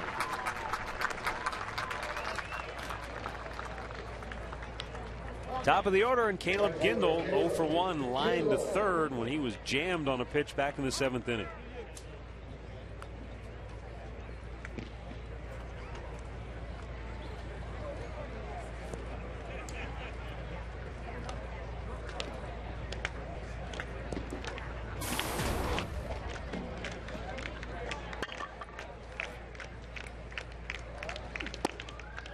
Outside, Davis trots down to second base. No stolen base given there.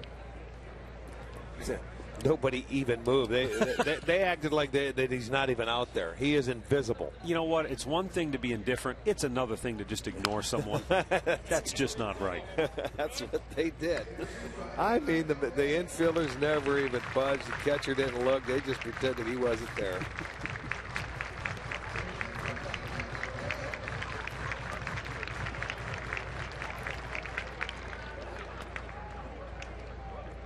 The 1-1. Swung on and missed. And now Scott Barnes 1 strike away from finishing this one off for Cleveland.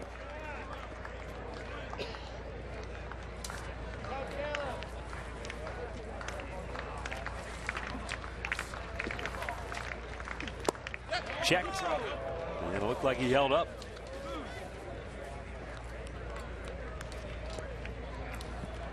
Well, remember, we went back to 3 umpires, and the third base ump is right behind the pitcher's mound now. So he did check his swing, didn't go. Tried to get him to chase the breaking ball. Get another one here. Strike 3 called, and the game is over. Gindel rung up to end it, and the Tribe takes it by a final score of 4-2. The Indians, with that victory, go to 14-8 on the spring. Milwaukee falls to 8-12. But more importantly for the Indians, you get through the game, and other than the line drive off the foot of Jimenez, and he appeared to be just fine, you get through it healthy. And that's for Terry Francona and for Chris Antonetti and company. That's what you're focused on now. You want to get your work in, get through the rest of these games, and try to get to Toronto as healthy as you can. No question about it. But They come back and win a ball game. It's always nice to win a game in spring training. I know they really don't count when it's all said and done, but you certainly do want to put a W in the win column. So the Indians win it by a final count of 4-2 today here in Goodyear. We'll be back with some final thoughts right after this.